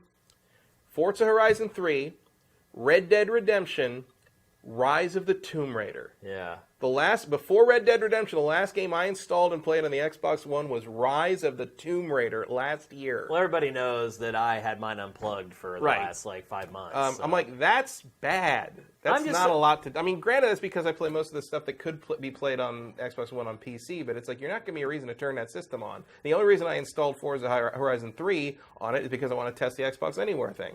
Once I figure that out, how well that works, I'm going to play it on the PC. As you should. Yeah. That thing's going to be a stunner. Yeah. But I'm still just in shock at no matter how many times they update it, like you hit the home button on the Xbox One controller and it's like a 4-second pause before it loads up the dashboard. I do appreciate that the PlayStation 4 update, when you hold that thing to bring up the shutdown, that thing's out. It's boom, there we go. I love that. But anyway, we digress. We started talking about firmware updates. But I think Xbox actually does have a little bit of momentum going right now. I think it was helped along big time by the model. It's got Gears. But I think people are now kind of looking at the library for... And now apparently it's $200 to jump in. Why not? Go buy one with pocket lint right now. Yeah. But it's not the market leader. There are half as many Xbox Ones out there as there are PlayStation 4s. And so... Microsoft having a good Q4, that's great for Microsoft, and it's great for people who maybe just bought the console with the Slim, but does that really help the health of the industry overall? Not all that much. Right now with the way the market is, we need Sony to shine, and all its games are getting delayed. And then we have other stuff, this multi-platform stuff that's going to take some steam out of the Q4. Mass Effect Andromeda. I mean, a lot of people... No, that's not coming for a long time. But... Yeah, but a lot of people counted on that game coming out this year. I know I did when the year started, obviously. But didn't I say when you picked that, I didn't think it was coming? No, I think by the time... I think you said that... Wasn't it the day after we did our draft it was announced that it was delayed? It was close to I think it was literally the day after. I swear when we did our picks, when you said, I'm like, you think that's coming this year? I think you might have, yeah. And I really was borderline. Yeah, I would have picked it if I thought it was. Yeah, it was borderline. Same with Persona 5. I couldn't believe that was your first pick because I didn't think it was coming this year. It did come out this year, just in Japan. But I mean, it came out not that late in the year in Japan. I mean, there's still 3 months.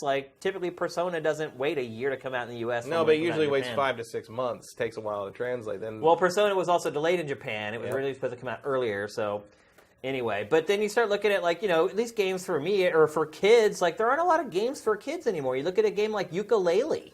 Yeah, well, that's a Kickstarter, though. If you're crazy if you think that's coming out on time. Is that true? Yes. I mean, I don't look at Kickstarters that way. I've backed a lot of Kickstarter games, and I'll tell you this is my rule. You look at the estimated delivery date on the Kickstarter campaign, add a year. That is the earliest you will get that game. They are always a year late. I guess part of it is I've only ever contributed to Mighty Number 9, less than a year. As far as I'm concerned, Mighty Number 9 was ahead of schedule. Their mistake was announcing actual dates. Yeah. I mean, I've only ever contributed to one Kickstarter, so I guess I never even noticed what the original dates are. Oh, the original dates are always at least a year. I mean, you got stuff like Grim Dawn, where I just got the physical copy of that. That game has been in early access for 3 years. I mean, it takes forever for this stuff to happen. And ukulele, I'm sure those guys have experience. I'm sure they'll get it done in a reasonable amount of time, but it's going to be a lot longer than what the Kickstarter says it's going to be. Yeah, and then, I mean, look, even Microsoft is guilty of this with Scalebound. I mean, that game was supposed to come out this year. Well, that judging by the E3 demo, that game needs help. Yeah. And it needs it now. So no, I agree. Like, it's looking really rough around the edges, but the fact of the matter is there's a lot of people who are waiting for either bought an Xbox One to play this game or are waiting for it to come out to buy an Xbox One, again, which is money going into the industry. Like, never buy the system until you got a release date. Yeah. Well, I think they did have a release date for this year. They had like a quarter release date, I thought. I don't think they had a day. Yeah, it was like Q1 of this year. But that's never until you get an actual date. Never, and even then, I mean, Final Fantasy 15 players, fans know this. You know, even when you do get a date, doesn't always mean anything. Or Last Guardian fans. But see, this is what goes back to the core of what I'm trying to say with this topic, is that if you have more games, when games like this get delayed, it's not as devastating. Because right now what's happening is you have way more people buying the same game. Like, I've not done the research on this, and I probably should have, but I am guessing that, like, the average sales per game has gone up dramatically in the last 5 years because there aren't as many games to spread the money out and the sales out. So instead, you have people banking on these tentpole games now. Instead of having like games coming out continually every month of the year, not all of them are 10 out of 10s, but there used to be lots of 7s and 8s in there that we're not getting anymore, and people would buy them. Like, now, instead, you're getting people going all in on a fewer amount of games, and I just think that it is financially a road to ruin. Because inevitably, games disappoint. Yeah, well, people have been saying the same thing about movies, too. I mean, movies have worked somewhat like that for a very long time. The summer tentpole pictures make their money, and that's what they use to make the smaller indie pictures. But we've seen over the last, probably the last 5 to 7 years, the summer is not where the big tentpole pictures stay anymore. Like you've got the comic book movies all across the schedule, and there's people, including Steven Spielberg, who have been saying, like, look, all it's going to take is one of these movies to bomb. Yeah. One of these big tentpole, one of these big Marvel movies, one of these big DC movies. Because Batman vs Superman did not make as much money as Warner Brothers hoped it would, or as much as it should have. That should have been a $2 billion movie, considering who the characters were in it. But it didn't lose money. It made money. It did fine. But maybe like one day, year over year, are movies up or down? They're up. They're up. They're up, but they're because of the concentration of tremendous amounts of money in each. And the thing is, as these become how studios make their money more and more, you're seeing less and less of these smaller, other non-genre I feel like it's actually riskier ultimately. It is risk. That's what Spielberg's saying. It's like all it's going to take is one of these big pictures to collapse. And you're already seeing this. There's a movie coming out in January called Monster Truck, or Monster Trucks, one or the other. Oh, really? It's about, you've never heard of this movie. It was supposed to come out on May 29th, 2015. It's been delayed 3 times. It's about aliens. These teenagers find these aliens who can possess cars, and the aliens prefer to take control of monster trucks. And basically, it's like Transformers, except the Transformers are tentacle beasts. That is the worst and they idea can't turn for into a robots. movie I've ever heard. Now, that movie should never come out. You've never heard of that movie, even though 2 trailers have come out. 2, it comes out in January. And today, Paramount already announced to investors they expect to lose $115 million on it.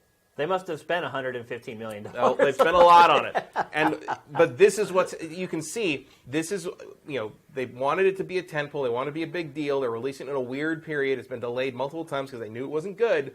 And now you're seeing them over almost 2 quarters out, getting ahead of it and telling investors, we're going to lose a ton of fucking money in January. Just so you know, so you don't panic. And sell our stock. And all this doesn't collapse out under it, because that could end the company. Yeah, it could.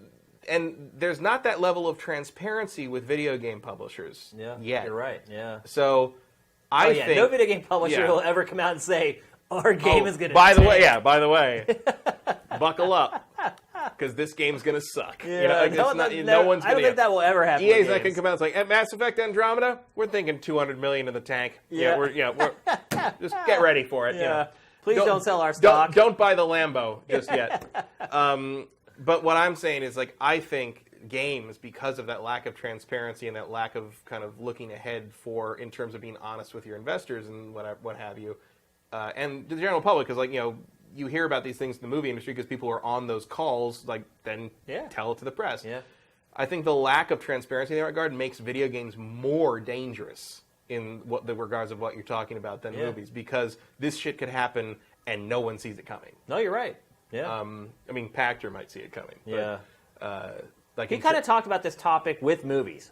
Someone asked him, like, about it, and he related it to film, about how there are way less films coming out now, but the films are doing basically the same as if they had done all these other ones. But you're putting more eggs you're making fewer films, but you're making almost the same amount of money by making these huge films. And so if one of those huge films doesn't perform, you've lost a ton of money. Whereas if you were in the old model, because, like, right now I think about 170-something movies come out every year in America. When we were kids, it was more like 340. Yeah, it was like almost double. Yeah. So, like, if some of those movies weren't successful, you lost a little bit of money here and there. But, like, it was spread out across a whole bunch of those other movies that didn't fail, like, had a chance to make up for it later. Now, like, if Doctor Strange comes out in November and tanks, which it probably won't, because Benedict Cumberbatch. Everybody loves the Benedict Cumberbatch. Everybody loves the Cumberbatch. You mean Littlefinger. But let's say Doctor Strange theoretically did that. Yeah. Like, that's a huge gut punch to Marvel Studios and Disney above them.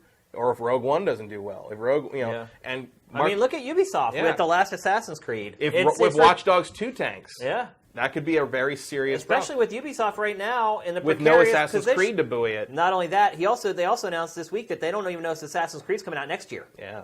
And so with the whole looming Vivendi thing hanging over Ubisoft's head, that does not put them in a position of strength. Yeah, they're in a precarious position where they would not be if they were putting out more games than they are. So, like, it's like, on one hand, like, creatively and focus wise, letting Assassin's Creed cool off and get reinvented is exactly what they need to do, but it could not have come at a worse time. Yeah. So, just a cautionary tale. It was just one of those things where I was watching podcasts and I was just like, wait a minute, why is there nothing to talk about right now? That's insane. Like, that never happens. And it's by design. This is something the publishers have done intentionally. And honestly, like, most of them have yet to get burned by it, but this is the second holiday in a row that's looking really slim. Like, again, some of the podcasts this week, because they couldn't find topics, were like, what are the Q4 games we're most looking forward to? Well, let's not forget the Q4 game that we really wanted to be playing this Q4 that we're not playing this Q4. Which one? Zelda. Yeah. Well, there's another one. Zelda. This was supposed to be a Zelda Christmas, goddammit. It was, yeah. And instead it's a Call of Duty Infinite Warfare Christmas? I mean, it is. Or it's a Battlefield 1 Christmas. Last Guardian Christmas? It's a Mafia 3 Christmas? I mean, Last Guardian is not on the same level as these other games at all. I mean, for me, that'll probably be the Christmas game. I mean, think about that, though. That is Sony's big game. Yeah. Yeah. And here's the, and even from, like, impressions from TGS on The Last Guardian, where people's like, oh, like, the character, like he controls so weird, and like he doesn't, like, he takes a while for him to run anywhere, and like there's like all this delay, and I'm like, yeah, have you ever played a Team Eco game before? That's what they feel like. They love inertia, Yeah. And so to me, I'm just like, oh, great, sounds like Team Eco, great. But it's like that just goes to show that a lot of people haven't played these games before. A lot of average people and casual gamers pick these things up. They're like, why doesn't it work? Like, it's not a 10 million selling game by any stretch. What's Sony doing with all its money? It's like at TGS they showed off Hot Shots Golf 4. They have shown that game off for like 3 years now. It's still not out. It's a freaking golf game. But that's the exact type of thing that you can release in that lull period, sell 500,000 copies or whatever, keep interest. It's an exclusive game. Well, keep people engaged with your platform. And it reminded me of like one of the, a Christmas, back when the Wii was at its height, one of the Christmas games we would play, what my friends and I would play, is Super Swing Golf. Yeah, which was called Pangya in Korea, where it comes from, and it's very Hot Shots-ish. It's kind of got the RPG. I played the crap out of that. It's great. It is. Where did it go? I played the crap out of that. Like, why can't I buy that? That's so funny. I found someone else who played that game. That was great. I played it so much. I mean, I played that stupid golf game on Xbox. The launch game or what, Power Stars Golf. Yeah. I played that because it was almost sort of maybe vaguely like Super Swing Golf. Yeah. You know? And that was close enough for me. But it's like, I love those games, and there's nothing like it now. Those are the type of games, though, that should be filling in these gaps. Yeah. Like, we should be talking about Hot Shots Golf 4 right now for 10 minutes on GameFace instead of talking about this, which is there's no damn games. So, I don't know. It's not something that's just going to end the industry immediately, but it's something that over time could really sort of cut into it. Gravity Rush 2 is not on the level of what we're talking about. Yeah, not at all. I mean, Gravity Rush 2... Looking forward to Gravity Rush 2, but... Yeah. I mean, that's a niche game even among people like us, to be honest. Beautiful game, though. Oh, it looks great. What they showed off at TGS looked really impressive. So, all right, let's move on. So, Matt, I don't know, you were kind of a little out of communication this week, and this was a little bit of a smaller story. But, so this game, Paladins, have you heard about this? What happened? Paladins? Yeah. It's not Paladins? Paladins. I don't know. I learned how to say it that way when I was a kid playing Dungeons & Dragons because we lived in the woods and no one knew how to say it. And I think this just carried on through my whole life that I say it that way. Yeah, I think, what was it? They said Paladin in Wing Commander, so that's how I go. There you go. So Paladins is this game that looks exactly like Overwatch. And I mean, I'm not just saying this. Like, roll the footage, Sam. Like, it is... Press the button, Max. Yeah. Paladins. So it's this game that looks exactly like Overwatch. Like, literally, like a spitting image of Overwatch. And people are accusing them of... basically video game plagiarism. Like, they're saying that, like, you saw Overwatch, and then you saw the success that Overwatch had, and because of that, you made this game just hoping to skim off the top and get a percentage of people, or maybe even confuse people into buying your game thinking that it was Overwatch. And so, and it's Hi-Rez Studios, and I have a lot of love for Hi-Rez because they revived one of my favorite franchises, which is Tribes. Like, they didn't give up. They bought the IP and made a really good free-to-play version of Tribes. So I got love for them. So they went back, and they're like, no. They had to, like, go and, like, pull out, like, all their design docs with dates on it and, like, basically prove to the internet that they were not plagiarizing Overwatch. So that got me thinking. Like, people are freaking out over basically them ripping off Overwatch. And so I started thinking, and I'm like, wait a minute, why are they going after Hi-Rez so hardcore over this? When video game ripoffs have been a part of video gaming for forever. Yeah, it's called the NES library. It's called the video game industry. It's like how many terrible fighting game clones of Street Fighter were there in the 90s? I mean, and Mortal Kombat and all that. That's how it works. Yeah. That is how it works. I mean, are you going to call, like, every first-person shooter a ripoff of, like, Doom or Quake? Like, you mean like Duke Nukem Forever was? Yeah. Or Duke Nukem 3D? Really? Yeah, I mean, I'm at a complete loss for how people are going after Hi-Rez. I mean, look, there is such thing as actual video game. It was like, I can't remember the name of it, but there was that game, that PC game that, like, it turned out it had stolen, like, all of its textures from, like, Morrowind or Oblivion or something. Like it was literally, like, you could see the same windows in the two games. Like, and they had to pull it off the shelves because they stole assets. Like, they literally stole assets. And that is a problem because, you know, you're not doing your own work. But, like, I don't think you can really copyright a game style or a... You know, if you could, I'm sure Midway would have sued everybody, the pants off everyone who used the digitized fighters thing in the wake of Mortal Kombat.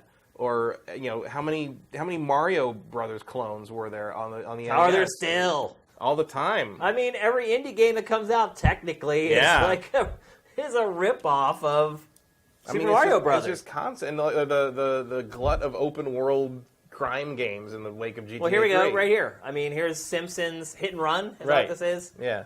Yeah, Simpsons Hit and Run. I mean, there are tons of, like, GTA clones. Oh, yeah. It's like...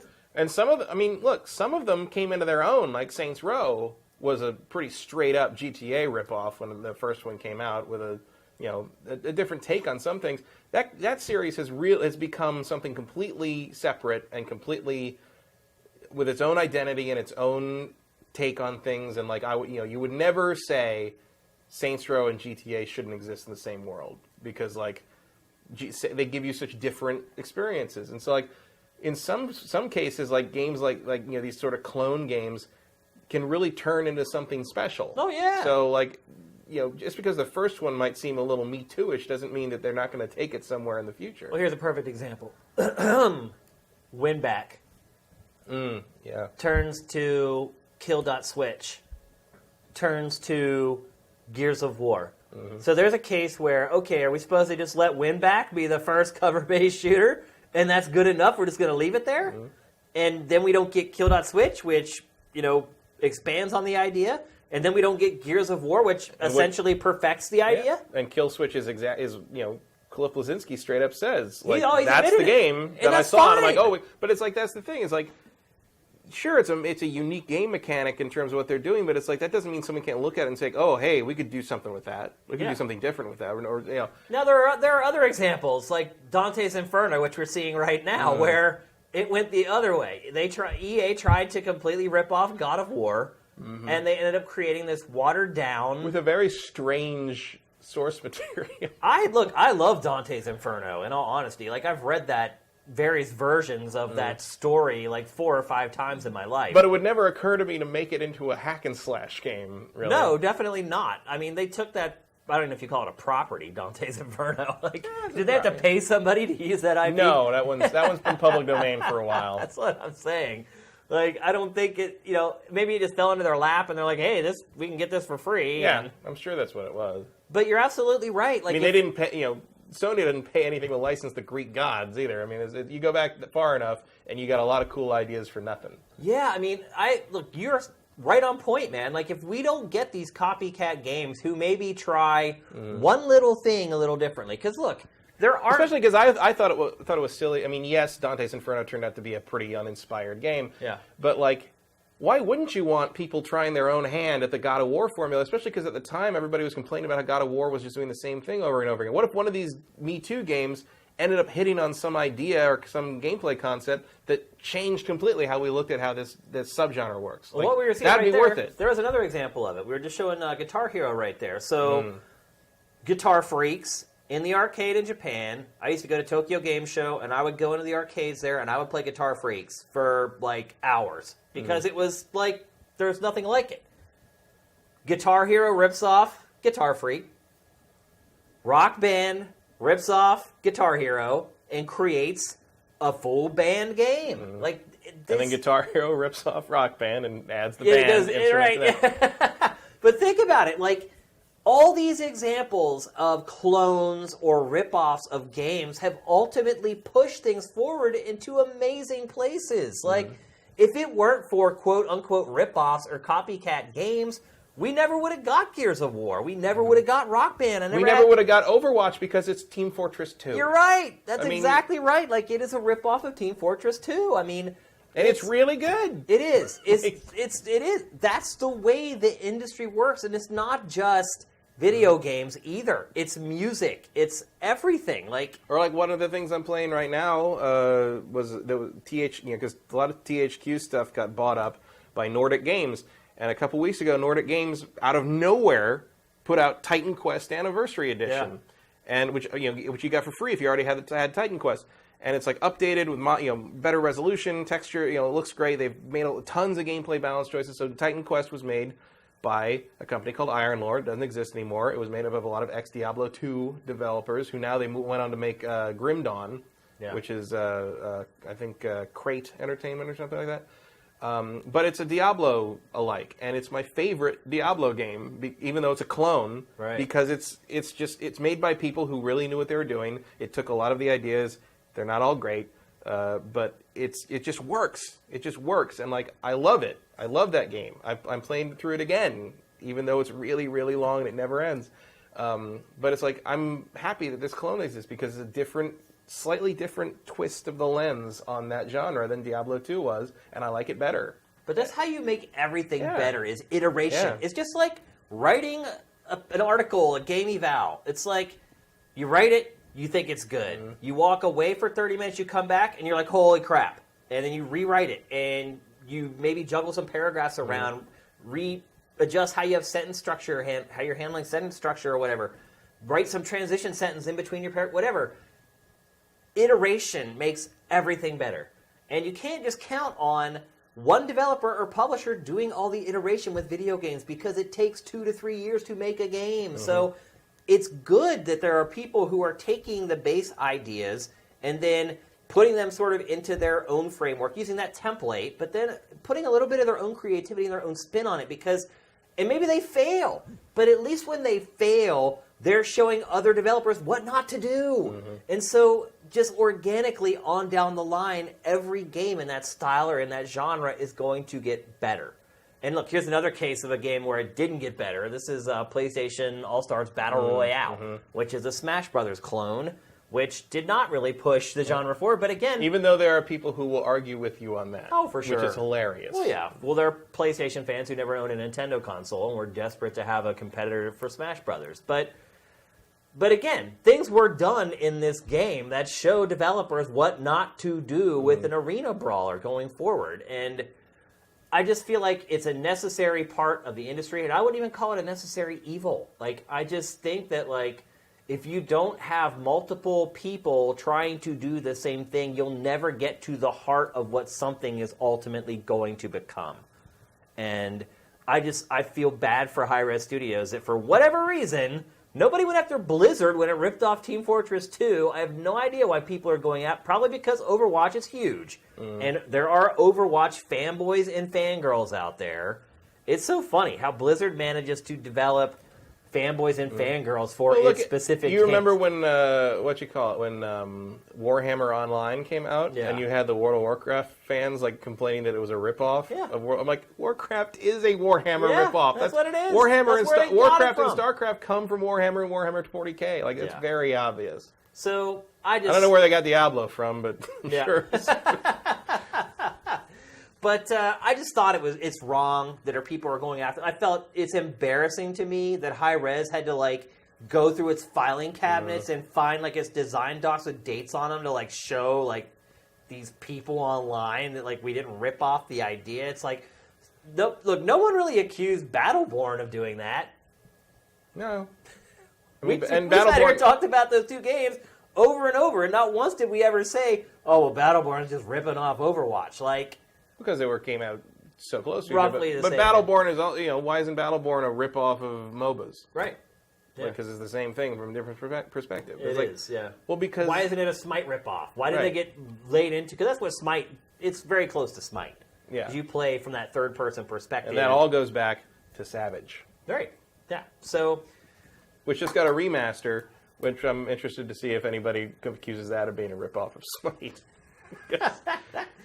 So, Sifters, if you're one of the people who went after Hi-Res, shame on you. Shame on you. Without people making similar games, putting their own twist on it, nothing will go forward. If you're relying on one developer or one publisher to shepherd an entire genre or gameplay style into the next millennia, it's not going to work. It's going to take so long. You're not going to see the progression that you would see if other developers are tackling it at the same time or consecutively after another developer has published it. So that's one reason I think it takes so long for the BioWare games to evolve, is because they're the only ones making those kinds of games. Yeah. And then or even I think that's also partly the frustration with Fallout 4 is that New Vegas pushed the Fallout 3 formula forward so far, and Fallout 4 didn't take advantage of any of it. Yeah, you're right. And in that respect, while the gunplay works better, everything else feels like a step backwards in Fallout 4 compared to New Vegas. And I know Bethesda didn't make New Vegas, but they could have looked at it. And that's kind of a case, too, Learn from it. Where a publisher or a developer is being smug. Yeah. And saying, oh, well, we created this, and you trying to say that you can do it better, oh, well, we're just going to ignore what you did, and we're just going to keep doing what we were doing. And in Fallout 4's case, that probably was the wrong decision. I would say so. I mean, I enjoyed Fallout 4, but is it really all that memorable? Not compared to every other Fallout, including 3, that I've played. I have way more memories of the various quests and the various situations that arose in all the other Fallouts than I do from 4. Yep. 4 was kind of like a fever dream. All I remember about 4 is the twist ending, pretty much. Yeah. Otherwise, in the sense, that's it. I remember walking around the stadium, like Diamond City, and being like, oh, I don't know where anything is. I don't care. And I remember trying to get in there and getting killed like 5 times because I wasn't supposed to be there yet. I don't know if you remember that or not. Oh, right. Yeah, you wandered all the way over there. Yeah. I don't remember what happened. It just got annihilated. And you're like, oh, my God. I'm like, no, I was fine. Like, because I was like 10 hours in. I still hadn't gotten there. And you're like, I went right there. I'm like, well, that's where you're dying. No, I got destroyed, All right, so let's move on to the next topic. So have you heard about this story, Matt? The digital homicide? Yeah. This goes back to... It goes a long way back to the Jim Sterling thing. But you know, like, the latest, right? They, what was it? They subpoenaed... Didn't they subpoenaed a bunch of people like on 100 Steam users. Yeah, for their information so they could sue them. Yeah. And maybe we should actually go back and explain the Jim Sterling part for people who maybe don't know. Where it all began. Yeah, so you guys, I'm sure you know Jim Sterling. We curate all his stuff on Sifted, and he does really good editorial pieces, have a lot of respect for the guy. So was it 2 years ago that this happened? That sounds about right. It was a long time. It was a while ago. So one thing that Jim does is he goes on Steam Early Access or Greenlight, and he finds really crappy games on there, and then he rails on them. And he does, like, Let's Plays. Running commentary, Let's Play. He's kind of known for this. He finds really crappy games, and he does Let's Plays with them. Personally, I wouldn't even want to spend the time playing these games, and he exposes... It's entertaining. It is entertaining, because he's an entertaining guy. But he essentially has exposed these programs to honestly be pieces of crap. Yeah. I mean, that's really what it comes down to. These programs do not have enough oversight, enough observation... and this is a rare case where I feel like a corporation needs to meddle more with one of its programs. Well, and usually they're also kind of like these things where people will just take like these base Unity games or like these really simple things. They tweak one or two things and release it as their own game with a different title. And I think they can just make some free money off of it. Cut and paste new textures into them or whatever. Those are like real game clones. Like we were talking before about like game clones. These are legitimate game clones where people just take like the source code and just cut and paste new textures into the game and tweak a couple things. And so what happened was there's this developer. It's not even really a studio. It's like a dude. I think it's like a guy and his brother or something like that, called Digital Homicide. And so Jim had found one or two of their games was it Greenlight or Early Access? I think it was Greenlight. I don't remember which. It was... Didn't matter. Doesn't matter. They were never going to be finished. Right. So, exactly. So he found a couple of their games and started playing them on his YouTube channel and laid into them, and rightfully so, because their games are crap. You're looking at them right now. They're terrible games that are barely playable, very simple concepts. The one I saw was like this is unfinished. zombie. Like you can see, you can see exactly what I'm talking about. They're just crap. Like, what I saw him do was like this. It was like a zombie shooter thing. Right. I mean, he's done every one of their games. As generic as you could possibly do. So what happened is Jim did his usual thing with their games, and they did not like it one bit. And so they called Jim out. Was it on social media at first? Yeah, they made like a YouTube video of his YouTube video. Right, pointing out the things that he was screaming at him about things. It was weird. And it ultimately culminated with Jim doing an episode with the guy from Digital Homicide. And it got really, really nasty. Like, basically them, like, yelling at each other. Jim mostly just laughing at him because the guy was, like, completely delusional. Like, the guy's out of his mind, really. He was then. He does not come off as the most stable individual. Yeah, exactly. And so that kind of went away. Like, I think Jim and him maybe made peace after a while, although he threatened to sue Jim for, like, crazy amounts of money that, he says Jim cost him because of his Let's Plays. Right. Because, millions of people are going to line up to buy these games. A lot of people that threaten to sue you don't understand that damages mean the money you've lost because of that situation. If you were never going to make $13 million, you don't get to sue for $13 million or whatever, what have you. Yeah, you don't get paid for what you thought you were going to make off of the game. It doesn't work that way. And so finally it kind of died down. I think the last time I saw Jim even kind of reference it was like 6 or 7 months ago, kind of offhandedly. So last week, or was it last week? Yeah, I guess it was last week. Basically, what happened is Digital Homicide. Well, a couple months ago, they were going to start. They just announced they were going to sue him. Right. And then, so basically, he's run silent on this until all that's over. Right. But then because he can't say anything because he's fear of incriminating himself. And so, but now a couple weeks ago, Digital Homicide made a new move. Yeah, and they decided he decided that he was going to sue 100 different Steam users for negligent negative reviews of his game on Steam. There's one hell of a legal precedent to set. Yeah. You're never going to make any money on a Steam sale again if you let that go to court. Well, here's the brilliant thing of the whole thing is that immediately Valve dropped all his games off of Steam. Yeah. So and there were a lot. Oh, yeah. Oh, Digital Homicide has like 20 Very games. prolific. Yeah. Oh, I went to their website today to like get footage for this, and I was shocked at how many games they have developed. Because again, they're like cut and paste jobs where they're just taking something from another game and putting their own textures on it or their own look or just tweaking like some element of it or whatever. I used to do that with old Mac games. I'd open them up with a hex editor and put my own sounds in it. Right. I never released any of them. Right, and tried to make money off them. So that's the first dirty part about this, is that this guy is basically taking the to-the-metal programming and code that other people are doing and creating these That's amazing. god-awful games. These are his games. This is the type of stuff that he makes. Somehow he thought... How much is he suing Valve for, by the way, and the users for? I don't remember. It's like 18 million. It's a lot. No, it's not Millions 18 and million. millions. It's like millions. It's several $million. He believes that ultimately, if no one had negatively reviewed this game, he would make millions of dollars off of this game. Well, like, how much does it cost, the game? It's like it depends. Some of their games are $5. Some of them are like $1, and of course they all say like, "Buy it now before the deal's up." It's like, yeah, good one, buddy. Look at this game.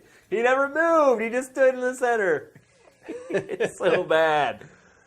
So anyway, while he announces this, that he's suing Valve and these users, he also mentions that he's looking for free legal counsel. Someone who will take the case pro bono and just take a cut of whatever. Because what he's Has anybody got Jack Thompson's phone number? Yeah, exactly. Here's what he's doing, Matt. He's not counting on this ever going to court. He is counting on raising a big enough a stink, getting a lawyer, contacting Valve and these 100 users. I don't know how he thinks he's going to contact these people. I don't know. And getting an out-of-court settlement. This is like the cheapest tactic legally on the planet. It's like you don't have any intent on ever going to court. You're not worrying about building your case. You're trying to make something inconvenient enough for a corporation that it would or expensive enough that it would just prefer to pay you off to go away. And when I worked at Viacom, this happened all the time. So, and this is even, because everyone's like, oh, he doesn't have a case. He does, but here's the thing. In terms of... Wait, you think he does have a case? No. Oh. I think he doesn't have a case, nothing. But here's the thing. Everyone's like, well, they should just take him to court and let him get destroyed and da-da-da-da. Here's the thing. It's going to be cheaper to just pay him a little settlement than to pay all the fees and legal costs that it's going to take to fight him in court. Yeah. And then here's the, and when if a lawsuit is dismissed as frivolous, you have to pay the court fees. Yeah, often the person who brought the lawsuit will be ordered to pay the costs of the defense. Yep. Of course, if the person cannot pay that, the defense still had to spend the money. So there's no way he can afford, probably, to obviously to pay the costs for that. So like it's cheaper in the long run to just pay like a little settlement to them rather than spend all the money to mobilize your full legal team. And some people don't know, like that happened with that the shooting in Aurora where the theater got sued by some of the survivors, and and the lawsuit was dismissed as not. And then so then the court ordered the survivors who were left to pay $750,000 for the theater's legal fees. What? And so everyone thought that it was the theater had sued them to get the money back, but it's not. That's just how it works. That's not a frivolous lawsuit, by the way. And so eventually that guy was able to get into the back door of that theater and shoot people. Well, it was dismissed because you do not expect the theater to be proof against a major assault by an armed felon, basically. I guess. Like it's not a reasonable expectation of a business. I guess you're right. Because we don't live in bunkers. Like so. That really sucks for those people. So at some point, Really if the theater has any PR brains at all, they'll come back and appeal and say we don't want the money from them. Just let it drop. But like I said, like if it doesn't make any sense for like Valve or any people to fight this necessarily because it's going to cost more to fight it than it will just pay them to go away. Yeah. And that's probably what's unfortunately what's going to happen. And the worst part about that for me is usually when that happens, there's some kind of agreement of secrecy, which means Jim Sterling will never be able to tell us what happened. No, you're right. You're absolutely right. Yeah. Because when they pay the settlement, they'll sign saying you cannot talk about this ever again, like in perpetuity. Like you cannot say you won't even be allowed to say that like you got a settlement. No, like we would have to Sterling would have to write. He'd have to write down what happened and die first. Yeah, basically, it would have to be posthumously published, and that's a long time from now. Hopefully. That's the part that sucks about this is that this guy actually is probably going to get paid. He'll get something out of it, probably. Yeah. I mean. If he gets, and a lawyer will realize that, and the lawyer won't sign on to go to court and win the court case. That lawyer will sign on to go to litigation or to go to mitigation and sit in that room with Valve's lawyers and work out a settlement deal. Yep. It is. He'll take his cut out of that, and that'll be that. Yep. It's so filthy, man. What this guy is doing. As if I couldn't like this guy more, or dislike this guy more. Like, he managed to find a way to make me hate him even more. Like, it's insane, but at the same time, like, I hate to say it, but he's kind of smart. The problem is I wonder if Valve might fight this, because it sets a precedent. Mm-hmm. So if he does this, and if people hear about it, it's like at Viacom, like, say they paid somebody off for something like of this. Like, you don't want it out there. Because then other people are like, oh, well, if there's a big enough problem, then I can, just go to them and be like, well, I'm going to sue you guys, and they'll give me whatever the settlement is they gave that other person. It just opens up the floodgates. And so if Valve is powerful enough and rich enough that they could potentially, if they did do a settlement with him, they could potentially say, oh, okay, but we don't want secrecy. Yeah. Like, we want to be able to talk about it. I honestly think Valve, just knowing the corporate culture there, I think it might fight it. Gabe, because his business is all Steam is his business, right? Like, and I also can see Gabe being offended enough by the situation. He hates this guy. I've seen quotes of him about this guy before, because this guy's been a problem for Steam all along, because he is the bane of Steam's existence. And let's not forget here, like, I don't feel like Valve is completely innocent here, because if you think about it, Valve is kind of partly responsible for this, because it created this. I know this game. Look at this; it's so terrible. Yeah, but for a second there, like, I didn't really you left the mouse cursor on it. Yeah. Like, and for a second there, I'm like, what the hell is that? I thought it was part of the game. No. Like, did he leave a mouse cursor up on the screenshot of the background of the game? Yeah. Yeah, maybe that's not your cursor. Maybe it's just the game. But if you think about it, Valve created this environment where it allowed these god-awful games to become a part of its service. It was the first domino to knock over in the sequence of dominoes. The fact that Valve allows games like this to be sold on its service and allow people that there's no quality control in those programs from Valve. And so, while, certainly Valve, I feel like, should win this court case, I don't feel like it's completely bereft of responsibility for this. I think it you could definitely argue that it's a time for self-examination as well. Like, if the users get taken to task for this and they go to court and have to pay, like, I could see where the users go after Valve. Yeah. And are like, hey, like, this isn't our fault. We worked within the framework of what you provided us. I have a very hard time. Result we got. I have a very hard time seeing any success going after the 100 Steam users. Even someone taking that case pro bono, I don't think would go for that. Because, like, you're not going to get any. If you've looked at some of the stuff that's happened with Yelp and things like that, like, people have actually, like, businesses have actually won cases against people writing reviews on Yelp for their restaurants, for dry cleaning, for tons of things. Like, you are not completely immune to anything when you write reviews online.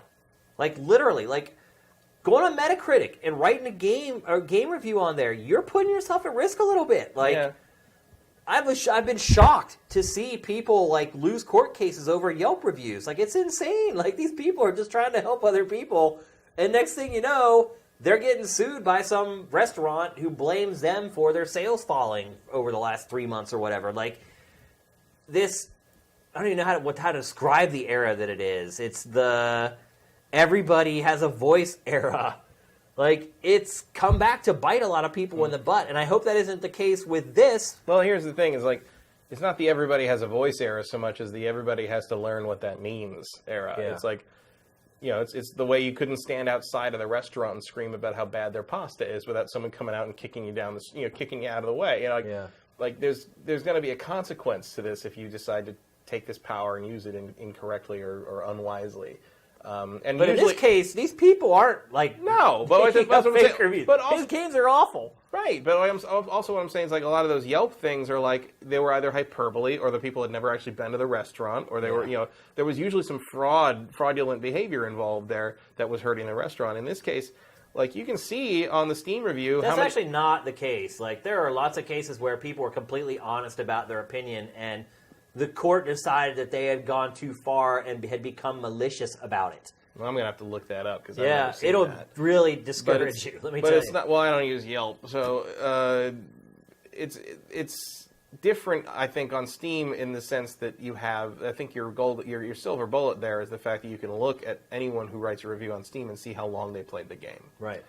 And I know if someone says this is the worst thing I've ever played, and they've played 0.1 hours on it, maybe I need to look at a different review. Yeah. Maybe not on this game, but these games. But you can get a little bit of a gauge off that. And now they've done that weird change where like, you know, the I wonder how much of that is tied in with the review changes they've just made on Steam. Where like, what is it like? You have to have bought the game through Steam itself to have your So we talked about this in the show last week, but they've actually changed it since the show last week. So now everyone's reviews appear. So you can read everyone's reviews, regardless of how they got the game. However, if you reviewed the game from a key you got for free, it does not count into the review average. So they did kind of find some middle ground between what they originally announced. But I don't think that ties into this. It seems. I'm sure they've had that in the pipeline for a very long time. I mean, Valve's response to this was pulling all his games off its service, which I just love. Because he's like, don't bite the hand that feeds you, bro. Yeah. Like, without us, you won't make any money off of these crappy games. Like, you should be glad that we gave you a platform to release this cut and paste bullcrap you've been spitting out. I can't imagine there's a situation where like you could legally have a case that you deserve to be on. I mean, they're a private company that like you can't. It's not a public utility. It's not a public service. Like it's a private company. It's a privilege to use Steam. It's not a right. Right. And that's kind of where you draw the line in the sand legally. So. And I know there's some developers that would like to maybe push that line and say that Steam is a monopoly in that sense. Which it kind of is. Which you kind of, but I don't think this will be the case that does that. But I don't think you can blame Valve for that. No one's built anything else. And it's not like it's like there are alternatives. I mean, you can use you can use GOG. GOG is a valid alternative. A lot of people don't use it over Steam. I certainly don't, but I use it for... Well, it's an inferior product. Yeah. It's not as widespread. It doesn't have the same discounts. It doesn't have the same... But like they've got some stuff that they don't have on the other servers, and so I use that. And I'm sure there's someone out there somewhere who uses Uplay, which I don't. Whatever. I mean, the only way this guy would have a leg to stand on would be if any of the reviews were going after him instead of the game. So if any of those reviews were like naming the guy and saying this is the jerk who went after Jim Sterling, and I bet a lot of them are. They might be, and he's a piece of crap, and he's beating his wife, or says anything untrue about this guy, he has a case. And especially then, he also has a case with Valve if Valve was not moderating the stuff and taking it down. With I think the actual legal verbiage is within a reasonable amount of time. It's not like because that was one of the things that like. And I don't think anything gets pulled down on Steam reviews, as far as I can tell. So I mean, look, sadly he may have a case here. Like, I hate to say it, but legally, if you're going to be a jerk about it and you're going to go after it, like he might end up getting a decent settlement out of this, which is just a crying shame. Still seems like it would have been simpler to just make games that don't suck. Yeah. But see, that's where Jim Sterling was smart when dealing with this guy. He never went after him. He always went after his games. Even when he had exchanges with the guy, he never said anything about the guy. The guy even tried to goad him into it a lot of times, but he wouldn't. He would just always talk about, he would always bring it back to your games. Your games. Your games are broken. Your game is this. Your game is that. And I feel, that's probably why the case with Jim has not shown up. And it was just threatened. Because probably he talked to a lawyer, and his lawyer's like, you're crazy, dude. You're not going to get anything out of this, because he didn't defame you. I mean, defamation really is what we're talking about. So, this is far from over. Far from over. We're going to probably end up talking about this again in a future episode of GameFace, but definitely one of the more interesting things that happened in the industry over the last week. And I wish Valve well. I hope this guy never finds a lawyer. Yeah. I don't know. But I have a feeling he's going to find one. Although I went to his website today and, top of the website, looking for counsel. And right underneath that was... Better call Saul. Then right underneath that was, big thanks to the Arizona Republic for running the story. So I don't know if he actually found a paper that, took his side. Arizona Republic sounds like some, right-wing, It crazy, could be. I don't know what that paper is. Probably some local paper or something. I'm sure. But he had thanked, a paper for writing. He had a link to the article. I didn't read it. And then the games were on that. So he's actively fishing for some lawyer to take his case right now, and I hope he never finds one. So, all right, let's move on to the last topic of the Big Six. This was probably the biggest game at Tokyo Game Show as far as interest. Metal Gear Survive. So, game had been announced, and I don't know if you remember or not, but I was when we talked about it before, I was trying to give it the benefit of the doubt. I was hoping that it would be good. I'm rooting for Konami. I'm not like Mr. Doom and Gloom. I want to see Konami fail because they split with Kojima. To me, Konami is much more than just Kojima. And they showed the game at Tokyo. There's a bunch of other things that they don't make anymore. Exactly. And then they showed the game at Tokyo Game Show. And it may be one of the worst games I've seen.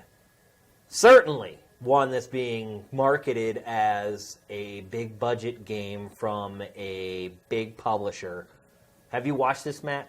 I watched a snippet of it.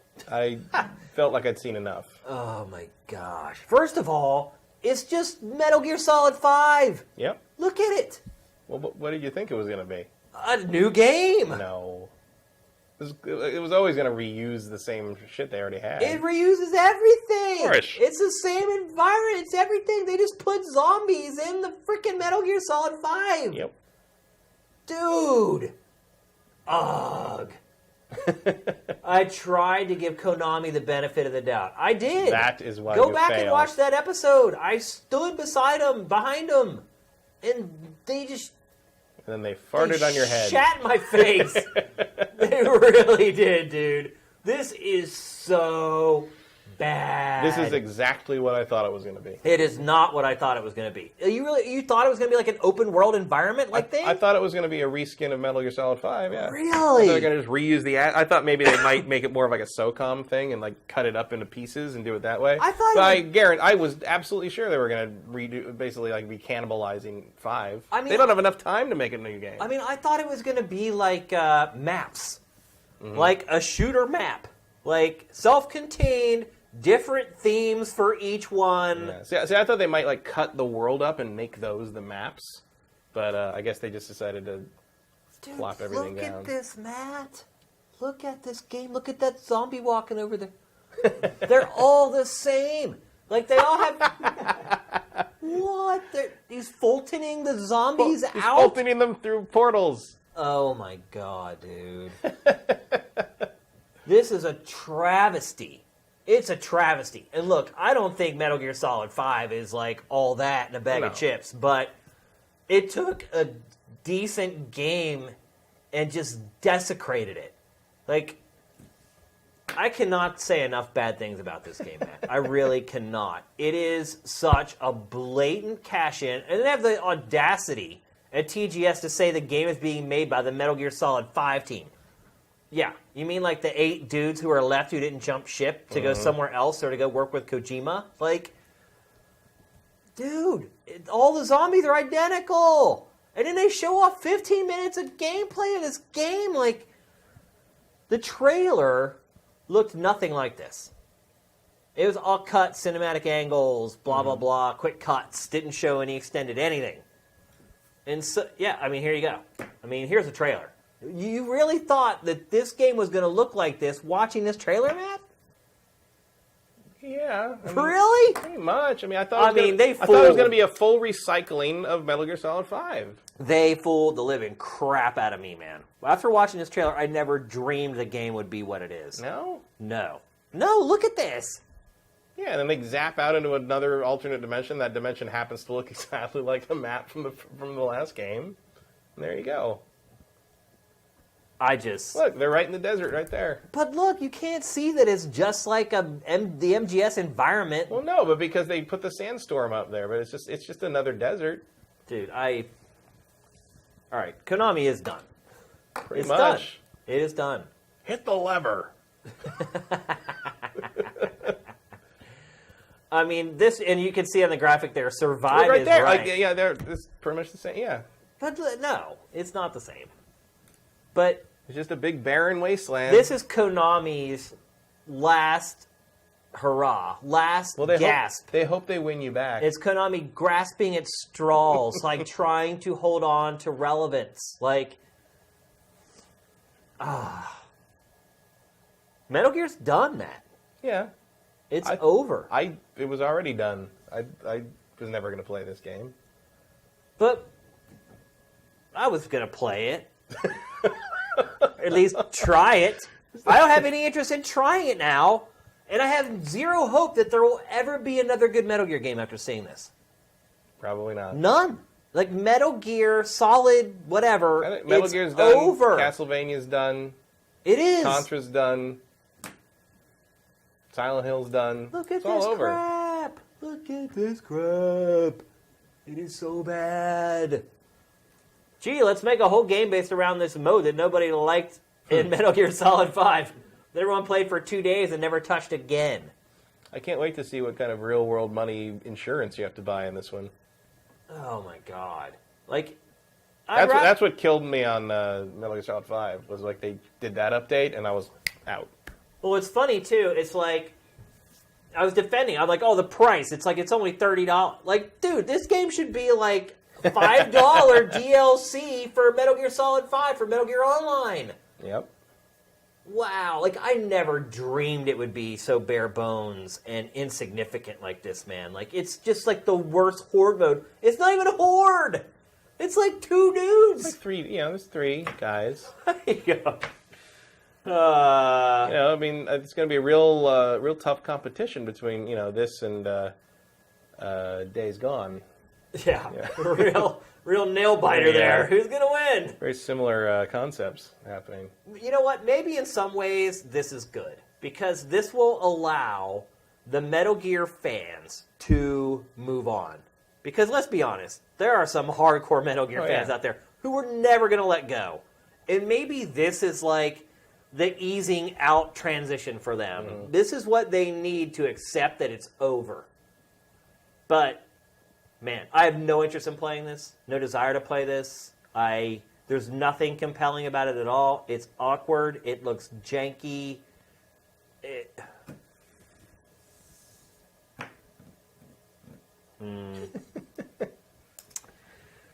Got the sheep, though. Yeah, you can fool the sheep out, and the zombies all go and try to eat it, and then you can burn them when they go by the sheep.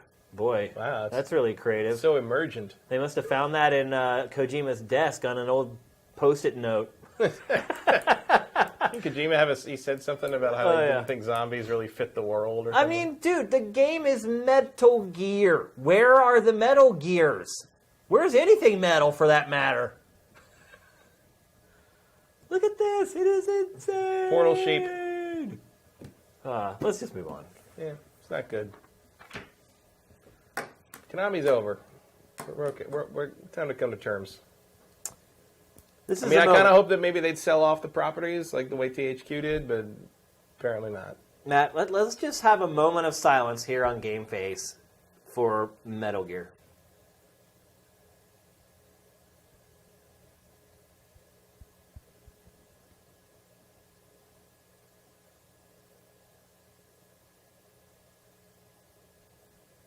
Okay, that's it. Kept you waiting, huh? Get what? All right. It's time for our trailer of the week, and I promise you, it is way better than what we just saw, without a doubt. This week's trailer of the week is... Although it does have the same word. It does. It does. This is the launch trailer for Gears of War 4, which does not come out for another, couple of weeks, few weeks. 2 weeks. 2 weeks. I think it's October 8th. Release date? I believe so. Is it coming out up against Mafia 3?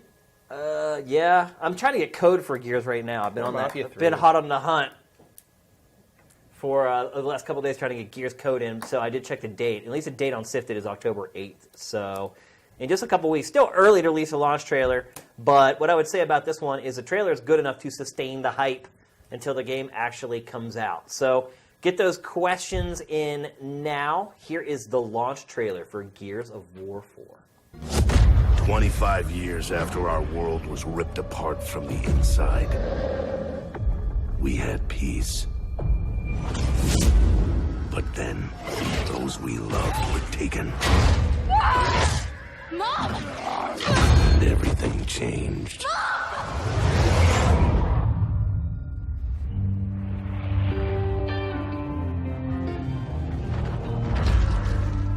A storm is coming, and my son is walking right into it.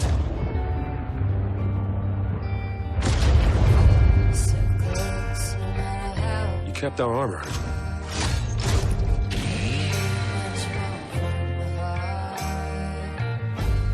If we don't stop these things, everyone within 1,000 miles dies.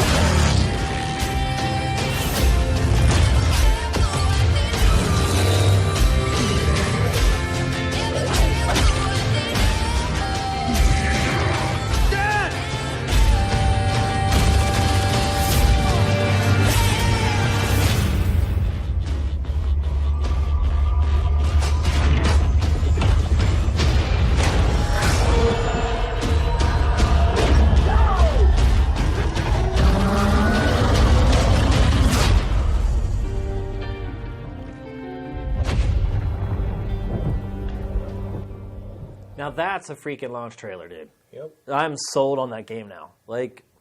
It's been a build-up, but when they first showed it, we talked about it on the show. We weren't all that excited about it. It's also crazy to think that the show has been going long enough now that we have seen a full game cycle. So we were here whenever they announced Gears of War 4 for the first time, and we're still here, and it's about to come out. That's exciting. That's like a landmark for Sifted and for the show.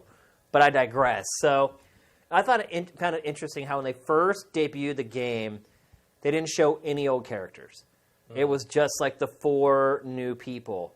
And the response to the game was tepid at best. And we're among those people who are like, whoa, I wonder if there was a midstream pivot here where they looked at the debut of the game and were like, people are really into this.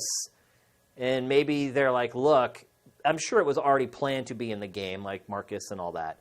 But I'm wondering if, after that initial reveal, if they didn't kind of huddle together and look, I know we wanted to, establish these new characters, but it's not getting it done. We need to sort of rethink about how we're handling our marketing program. Because coming down the home stretch, it's been all about Marcus Phoenix. I don't know, you couldn't hear that trailer. I don't know if you watched it or not. But, they're constantly talking about, my dad, and, it's smart. I think they made the right decision. It's just interesting to kind of see how that's evolved. Yeah, I don't know how if the original idea was maybe to make a clean break, and because people were saying Gears was getting repetitive, or yeah. And the other problem. That game was awesome, by the way. Yeah. There's a couple shots in there that my heart went ba-boom. I'm like, oh wow. The other problem is the original demo they showed was boring. It was, yeah. And they've really upped the action quotient on the subsequent, because they didn't show it for another year. Yeah, it was the following MIA E3. for a long time. Yeah. And then they clearly had, gone much further in terms of making it an engaging and action-packed demo. Yeah. And they, that's a great trailer. It is. And shows a lot of new things, and It's nice that in the intervening 20 years or so, they managed to build some giant robot mech things, and How about that one crazy? I don't know if it's a robot, but he has like those crazy arms that like comes up, like. I don't know. Got me going, man. It definitely looks like it. It doesn't look like the same old universe. It doesn't. No. So I think that's what Gears needed. I think that's what's exciting. I'm like, what is that? Like, it's not some like crazy mutated organic creature. Asking what's that when you see a Gears of War trailer is definitely a new experience. That's a big deal. It's sad, but it's true. I'm really excited for Gears now. I don't know if you guys are, but I am. Let's see some questions here. Oh, here's a good one. Gurzilla. So Brett and I answered this question last week, and now you get a chance to answer it. What is your favorite environments in games? Like the stereotypical like video game environment. Like not specific game. Like our answer was like the snow world. Right.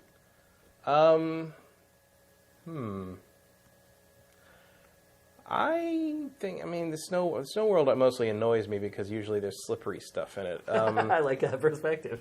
I think... And I do hate that, too. I hate when you're on ice in video games. And, like, you're trying to run and, like, you're running in place and then slowly you build, like, the momentum. I think I would probably say a really good forest. Yeah. Like a really good kind of enchanted sort of thick forest area you run into. I like that. Why do you like that? Do you like it because it hides things and you can't see what's like around you? Partly that. I think partly because of the color, the green color that you don't see in games too much. Yeah, you're There's right. a lot of brown. Yeah. And also because forests are not easy to do in 3D, and it's only just recently you're starting to see that kind of come into its own. You don't see a lot of, you don't see a lot of thick forest, unless you're talking about the forest as being like the barrier that you can't go past. You can't go off the path, right? But like, if someone like builds like there's a couple of them in the Dark Souls games where like, they're kind of these handcrafted forest areas that like are there to guide you a certain way, teach you, they're not beautiful, but they're like, a good forest, a good thicket is probably my favorite environment when it's done right. Let's see. Here's one from AJ the Legend Watson. What does the industry need to do in order to get back to its heyday in 2008?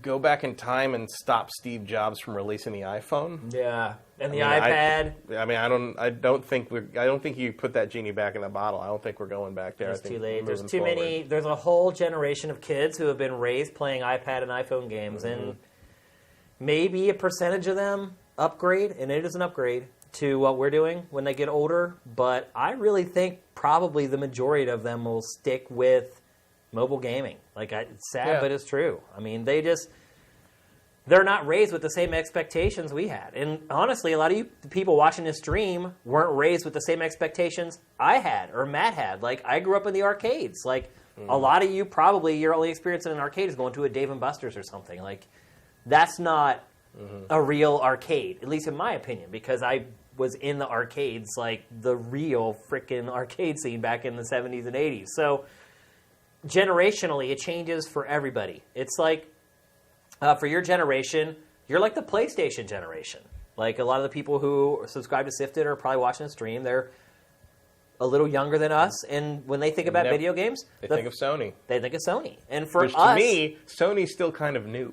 Yeah. Well, for me, I'm like, they're the ones who, like, invaded the gaming industry and did a great job of it, but they were kind of like the intruder who came in from the outside and took over. Like, to me, when I first think about games, I think, like, Atari, Nintendo, and Sega. Like, those are... Well, then, like, I thought it was funny at last generation when the 360 started really dominating, when you saw this Sony generation of kids start to kind of like, what the... No, it's you like, saw that. It's like, yeah, because that's what Sony did to us. Yeah. It was like, oh, they came, these other guys, like this big faceless electronics corporation came in and decided to like kick the industry in this other direction and show them how it was done. Yeah. And that's what Sony did, and then that's what Microsoft did. With Sony, and it was yeah. funny and to it was see. funny to watch the It's funny to watch the fans. PlayStation generation react to the exact same. Oh my God, I can't believe they're buying all these exclusives. It's like, yeah, how do you think Sony got Final Fantasy VII? Yeah, yeah. like, that's how you do it. That was supposed to be an N64 game. Yeah. Final Fantasy VII. It was not supposed to be a PlayStation game. So, it's just like you asking if it's going to go back to 2008 was like me thinking to myself, is it ever going to go back to like 1983? Like, it's just time shifts depending on what generation you're in. Yeah, when are we going to get another round of Crystal Castles games? Yeah, exactly. When is a trackball coming back? Yeah. Like, it's not happening. It's not, yeah. It's like Matt said, you can't put the genie back in the bottle, unfortunately. So, let's see. Did you find one by any chance? Thea Bram asks, what are your favorite Pokemon, and are you guys on the Sun and Moon hype train? I'm walking up to the train station right now. Mm-hmm. I am starting to get pretty excited for it. You want to share your favorite Pokemon? I don't know if they mean Pokemon Monster or Pokemon Game. Oh. I think the Monster would be more fun. Yeah. Because all the games are kind of the same. I don't know. I played a lot of them this summer, catching up, and there's incremental tweaks to each one. Black and White is actually really interesting. Yeah, it's probably my favorite one to play, other than Red and Blue. Yeah, although I really like playing the new one, Omega Ruby and X and Y. I never even played it. Those are cool because like they're 3D and they're 3D and very different, and so like the I quality played X and Y, but not Ruby. The quality of life upgrades in the 3DS ones are nice, but I think Black had the most interesting story. My favorite Pokemon itself. I mean, I gotta go old school, and I think my favorite Pokemon is probably. That's a tough one. Okay, it's probably Charizard, which is kind of a cliche answer, but like my theoretical favorite Pokemon is whatever Dratini should have evolved into, and that isn't Dragonite, because. Dratini looks so cool. Like you kind of get the little blue sort of like seahorse dragony eel looking thing, and then it turns into this giant green goofball or giant orange goofball, and I'm like, why? Like it just feels like Dratini should have become something cooler. So, but I'll go with Charizard because I like dinosaurs and fire-breathing dragons, and so I always like them. I can show you all my favorite Pokemon because for a long time when I go to Japan, I would collect these little capsule toys, Pokemon capsule toys that you could get only there at the time. And so I only bought like my very favorite ones. And so Psyduck is one of my favorites. I think everyone likes Psyduck on some level. Likes Psyduck. It's hard to not like everyone Psyduck. Likes Psyduck and everyone likes Snorlax. I think that's a rule. And I like Coughing. Coffee. Because Pokemon is a kid's game. And these are like the most anti-kid characters in all of Pokemon. Like they're basically like smokers, is what it comes down to. They have a skull and crossbones on their chest. Like that's why I love them. They're like there's a lot of weird dark stuff in Pokemon. Like Cubone that wears his mother's skull on his head. Yeah, and all but that you have to like learn the lore to know what's going on there. You got to read like, the Pokedex, sure, but like with this, you just look at them and you're like, that kids probably should not like. Well, later on, there's like Pokemon, like ghost Pokemon. They're like, this is someone who died and was buried in the wrong graveyard, and the mask is a representation of his face, but it can't remember what it's like to be human, so it cries all the time. I'm like, holy crap, people! What are you doing? Like crazy. And then Ekans or Ekans. He's one of my favorite because, again, he's kind of one of the darker ones. And then Haunter, of course. He's like the darkest of them all. So those are my favorite Pokemon. And they're all original 151, I might add. That's all you need. That's all you need. Although I do like... I keep it OG with the Pokemon. I do like there was a... one of the mythical ones they were giving out was a... it's like this robot insect thing. He was pretty cool. I don't remember his name, but he was pretty cool looking. I already love Owlet. Oh, Owlet's cool. I like... Owlet's great. And I like the kitten one, the fire one from Sun and Moon. But yeah, I'm on the Sun and Moon hype train. I have the Amazon metal case double pack ordered, one for me, one for my girlfriend. So we're gonna play some Sun and Moon. I'm excited for it though. It took me a while to get there, but I'm pretty excited for it now. Someone said that was an Onyx. Onyx. Yeah, it's an Onyx. Oh, it's not Ekans. Ekans is an actual snake. Onyx is made of rock. That's right. My fault. You are not a Pokemon master. I've never claimed to be a Pokemon master. I definitely have never, ever said that. Oh, wow. As soon as I started showing off the Pokemon, the chat just went buck wild. It's like scrolled like 50 feet. I can't even find the questions anymore. Poofed arcades in the bowling alley from Alston. Wow. Maybe we should do show and tell more often. The chat just exploded. Here we go. AJ the Legend Watson, another one from you. And I'm going to answer this because we never get sports questions. Shane, do you think we will see the day when Madden is related directly to fantasy football? Can you see EA trying to relate this with the NFL fantasy Madden football players? I have said for years, and I said it on Invisible Walls at GT many years ago, that there should just be a fantasy football app built into Madden. Madden already has modes that are like fantasy football, where you collect cards, basically. There's like 2 different modes now. It's all over Madden. But Madden has never just put a fantasy league into its game. Like, literally, you could just make it like ESPN.com, where you just pick players and use the real stats. Or you could just draft a team and go into a league and play with those real teams. You kind of do that in the new one, but when you draft, you're not picking from like the actual roster of all available NFL players. Like, you pick your team, like 3 players will come up at a time, and you pick like one of those 3 players. So I don't know why EA has dragged his feet getting fantasy football more thoroughly integrated into Madden, but it has. Do I think we'll see it someday? Yes, I absolutely do. I thought we would have seen it before now. So I didn't hear a single word you said. I didn't think. I was hoping you were finding questions while I was answering it. I was digging. I was trying to stall as much as possible. Stand user asks, what are your overall feelings on the Gears of War franchise? What were your thoughts when you first played, say, 1 and then 2? Gears of War 1 was a phenomenon. Mm-hmm. It literally, it took over The Office. It was one of those games where we would all go home at night. We'd all leave at the same time at like 7 or 8. We'd be like, all right, we're going to go eat. We'll see you online at 9. Mm-hmm. And we'd play. Everyone would get on at 9. And then it would just slowly, people would fall off as the night went on, until at the end of the night, it was like me and Bobby Burns left still playing. And it was huge. I loved it. Mm-hmm. I thought it was, I had played the crap out of Winback. I'll show you my N64 cart. I finished that thing 100%. I did not play Kill.Switch. I knew it was out there, but I didn't play it. And so for me to make that jump from Winback to Gears of War, I was like, holy moly, I didn't play the middle game there that we were talking about earlier. So it made a huge, huge impact on me. Gears of War 2, I thought, refined it and kind of nailed it. And then from then, my interest just started to wane. I'd seen Gears stuff in the Unreal 3 demos at GDC for years before they admitted it was an actual game. So it was fun after all those years to finally see it come to fruition. I played co-op through the co-op campaign with Kevin Pereira.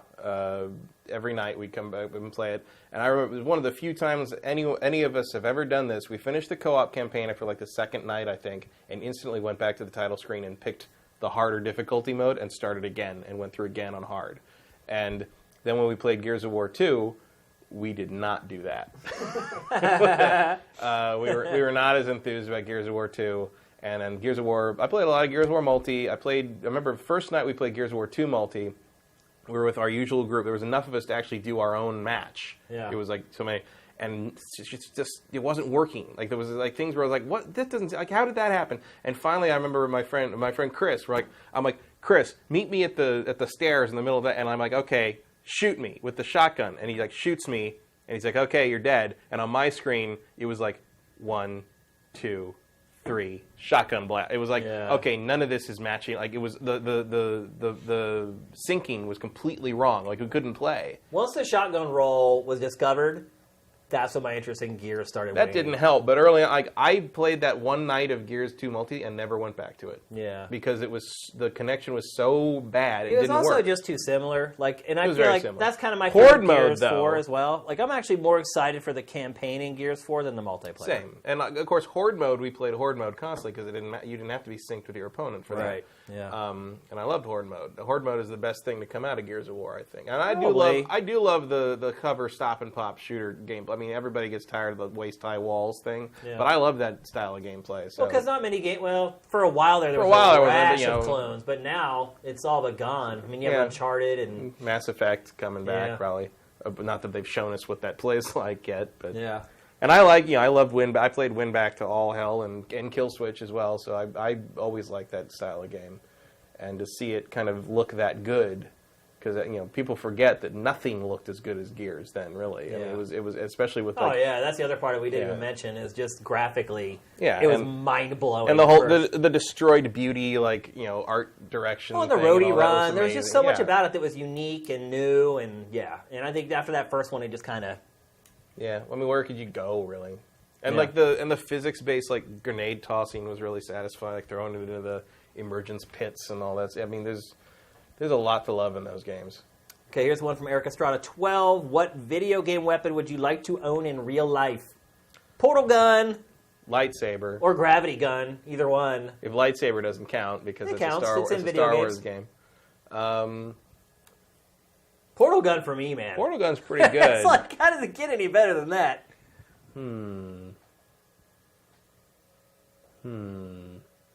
Not the bayonet chainsaw bayonet. No, I feel like that's just you're gonna lose a limb real fast doing that.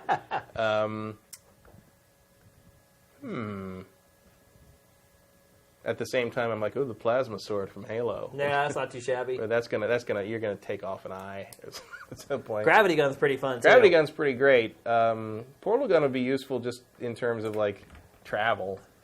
Yeah. I mean, just like leave a portal. Like if I could leave a portal in San Francisco and one here, like that would save me a lot of time. That's what I'm saying. Just for travel alone, just all the fun that you could have with it. Like for me, that would be the ultimate. Like shoot the portal, mail the gun to your friend. It's like, okay, we're here.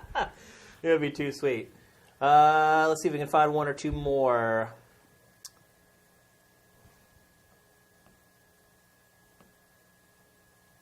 Vox 91 with AAA games. I prefer to say big budget games instead of AAA because you never know if a game's AAA until you review it or play it.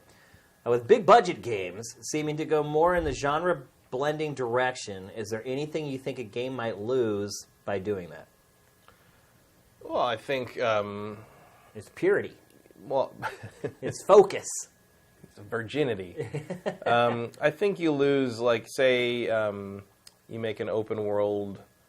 I'd say maybe compare Arkham City and Arkham Asylum, where making it open world opened it up and kind of gave you that Batman in Gotham City fantasy, but you lost that focus that Asylum had and that tight design of everything you went through in Asylum was tightly designed and focused to achieve something and direct you a certain place and give you a certain experience, whereas more open as these games kind of everything becomes an open world or open space idea. You kind of lose that focus of handcrafting the player experience. So I would say you kind of lose that. Although I prefer the open world thing overall. I think the advantages outweigh the shortcomings, but that is definitely something I notice losing when you move to that idea.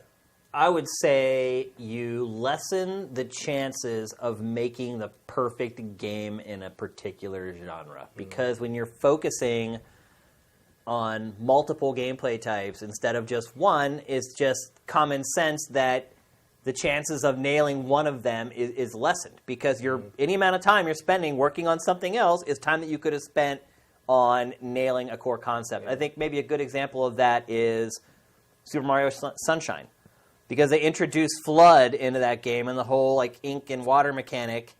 And I felt like the actual platforming in that game kind of fell by the wayside a little bit. And I felt like they got back to it with the Galaxy games, where it really got just back to pure platforming. How good are you at a 3D platformer? And Sunshine had those little non-FLUDD sections where they still, but in it was the main, a side, but in the main even game, those weren't as good. As what we had. Pretty good, but in the main game, it just wasn't there. Yeah. So that's kind of the example I would use to describe that. And look, I'm not saying that Super Mario Sunshine wasn't good. It was a good game, but I'll say it wasn't good. I didn't like that game. I enjoyed it, but I would just say in general, not even just with that game, just games in general. The more you try to do in a game, the lower the chances that you're going to nail any specific element of any of them. At a certain point, you're going to end up having at least one element's going to end up being just make it work. Right. Yeah, pretty much, because we have to ship this sucker. We delayed it twice already. Rewind Play Labs. Also want to apologize. So last week, Rewind Play Labs was added to the Sifted Elite All-Stars, and I got his name wrong, and I feel terrible about it. So my apologies. What did you say? I just called him Rewind Play. And so I apologize for that. I just want to let you know that. Do you think, and this is from him, do you think mobile is affecting the industry in a negative way? Yes, I do. Yeah, I mean, I don't see where else the microtransaction model would have come from. I don't know. Yeah, for sure. And I also don't think that what mobile is doing, we're seeing right now. I think it's something that we're going to see 5-10 years down the road when these kids who are 5 years old right now, who are playing Fruit Ninja on their iPad, are still playing iPad or whatever it is, whatever mobile games are at that point in time, 5 and 10 years later, and they're not taking part in the part of the hobby that we enjoy and in the part of the hobby that we hope will succeed. Because, I mean, when these kids are 15 and 16, we're going to be old, Matt. And we're going to be like the crotchety old guys who are like, I remember when video games were blah, blah, blah. Why aren't they that way anymore? Like, these kids have never known gaming the way that we know it, and they probably never will. So, being selfish, and personally, I would say that is the one way I think mobile gaming is negatively affecting at least my hobby. Well, I think we'll see, because I think a lot of these kids I see who are raised on iPads and on iPhones are graduating into real game. You know, my niece is 8, so when she's 16, I'll be 48. She has inherited my old gaming PC, my old laptop, and now she plays Stardew Valley and Slime Rancher and The Sims and Spore, and all. She plays real games now. It's like he has graduated to real, and she still plays stuff on her iPad. But you know, when I'm up there visiting, she's on that computer all afternoon. That's good. And she's playing real stuff with a mouse and the keyboard and moving around. And I'm like, oh. She's like, don't you like Stardew Valley? I'm like, I don't really like Stardew Valley because I don't like the controls. But she has completely adapted to how the controls work on that because she's a Minecraft kid. Right. And she doesn't see anything weird about it.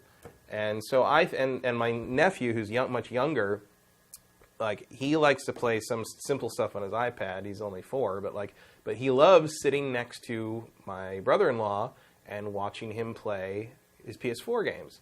And he has preferences too. Like whenever he scrolls through the games on the library thing to go play, he'll point to The Witcher 3 and say, that one. Witcher 3 to him is that one. Play that one. And he's like, no, I'm done with that. I'm not going to play it. But he loves playing The Witcher. He loves watching him play The Witcher 3. And his favorite game is Just Cause 3. Because sometimes my brother-in-law lets him hold the controller and fly the helicopter and blow boats up. Right. And so, but they kind of see those. They seem to kind of see those games as big kid games, as like adults play those games. Yeah. And so, like putting a controller in their hands was sort of like a rite of passage almost. So I think a lot of these kids are going to grow up into that, and it'll be okay. Because I think they will graduate to, not to be snobby about it, but I think they will graduate to real video games as we move forward. But buckle your seatbelt for 20 years from now when the mobile game nostalgia wave hits, because I don't even know what that's going to be. just endless nostalgic hidden picture games. I don't know. Here's one from Super Cordon Bleu. I've heard people say that Miyamoto has passed his prime. How do you feel about this? Maybe. I don't know how much he physically does on these games anymore. He's the creative fellow, right? Well, but that doesn't mean he's the one doing the work. I don't know. See, he's so high up now, it's hard to know like how hands-on he is with any particular game. Though he does seem to have a lot of personal investment in the Pikmin series. I would agree with that statement. I would be surprised if we see another Super Mario World level game or Mario 64 level game out of him. I mean, let's be honest. And he hasn't really been running the Zelda franchise for a long time now. Yeah, Numa's done that. I mean, let's be honest. Everybody, as they get older, with few exceptions, their creativity level falls off. But what happens as you get older is your experience starts to fill in the gaps for your creativity. So all the things that you've learned from making mistakes in the past kind of compensate for the creativity that you've lost over time. And so, while I would say creatively, yeah, he probably is past his prime.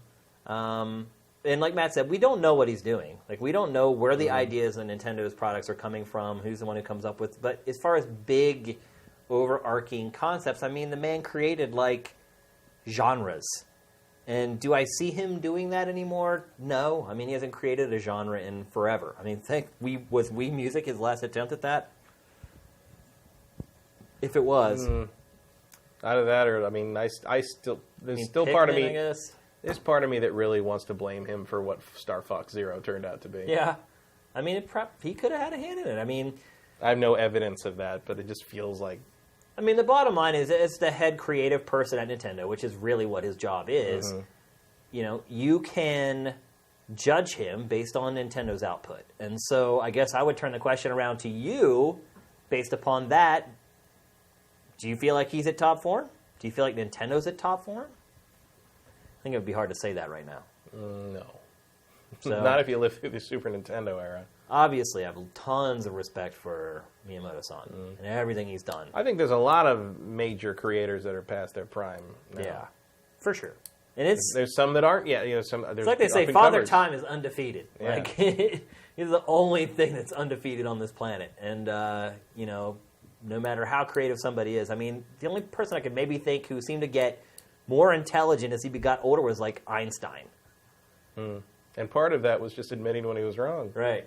Yeah, that's a good point. So that doesn't mean he's not going to come up with some awesome something or other before it's all said and done. But I think if you just look at the output of Nintendo over the last 10 to 15 years, I think it's hard to argue that he is still at the level that he was when he was a young lad. So one more? Did you find maybe one more question before we go? There's been a lot of discussion about how Miyamoto is out past his prime. Oh, really? Yeah. People hate Super Mario Sunshine. Here's a simple one. What's your super? Did we just do Super Chord on Blue? Yeah, we just did one. All right. Yes, a lot of things. Yeah, some people just keep asking, hoping that we answer on. Yeah.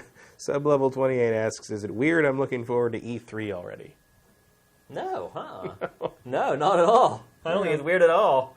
Especially since I think we know pretty much everything that's going to happen between now and then. Yeah, I mean, if I didn't have the stress involved with E3, I'd be just like you. If I were just a consumer, just who loved video games and bought video games and played video games, oh yeah, I'd be right there with you. But for us, there's other things that get wrapped up into it. It doesn't make you not excited for it, it just makes you stressed out for it. So it gives you a little bit of a sense of foreboding, I think, because you know... What do we say to the god of E3? Right. Not today. Yeah, exactly. There's this big project looming, and there's only so much time to get ready for it, so you just kind of have a little bit of apprehension, like knowing it's coming. And we might get a little more ambitious than last year. Yeah, I have a feeling we might. So yeah. So be excited. You should be excited. It's going to be an awesome E3. Please be excited. Yeah, there you go. So that's it for GameFace 63. As I said, look for our game eval of Forza Horizon 3 tomorrow. Everybody have an excellent weekend, a great night. We do have one more thing, and you have to remind me of this every time. I should have like a shocker in my pocket that like as soon as I start to wrap it up, you just hit the button and it just shocks me. So we do have another Sifted Elite All-Star this week, not just Elite. All-Star. This person went from 0 to 1,000 right away. And I actually have a question, so bring it up. Vin Hill, is that you? Is this your alternate account? Is this your B account? Is this the account you're going to use to go and flame people and troll people on Sifted? Seriously though, Vin Fang went from 0 to 100 to become a Sifted Elite All-Star. You are the man. Thank you. We really appreciate your donation, man. It did not go unnoticed. So thank you so much. Everyone have an excellent... Vin says it's not him. So maybe it's someone who's like ghosting you, Vin. I don't know. We'll figure it out. But everyone have a great weekend. Hopefully it's full of video games and other stuff you like to do. And we'll see you here next week. GameFace is up and out.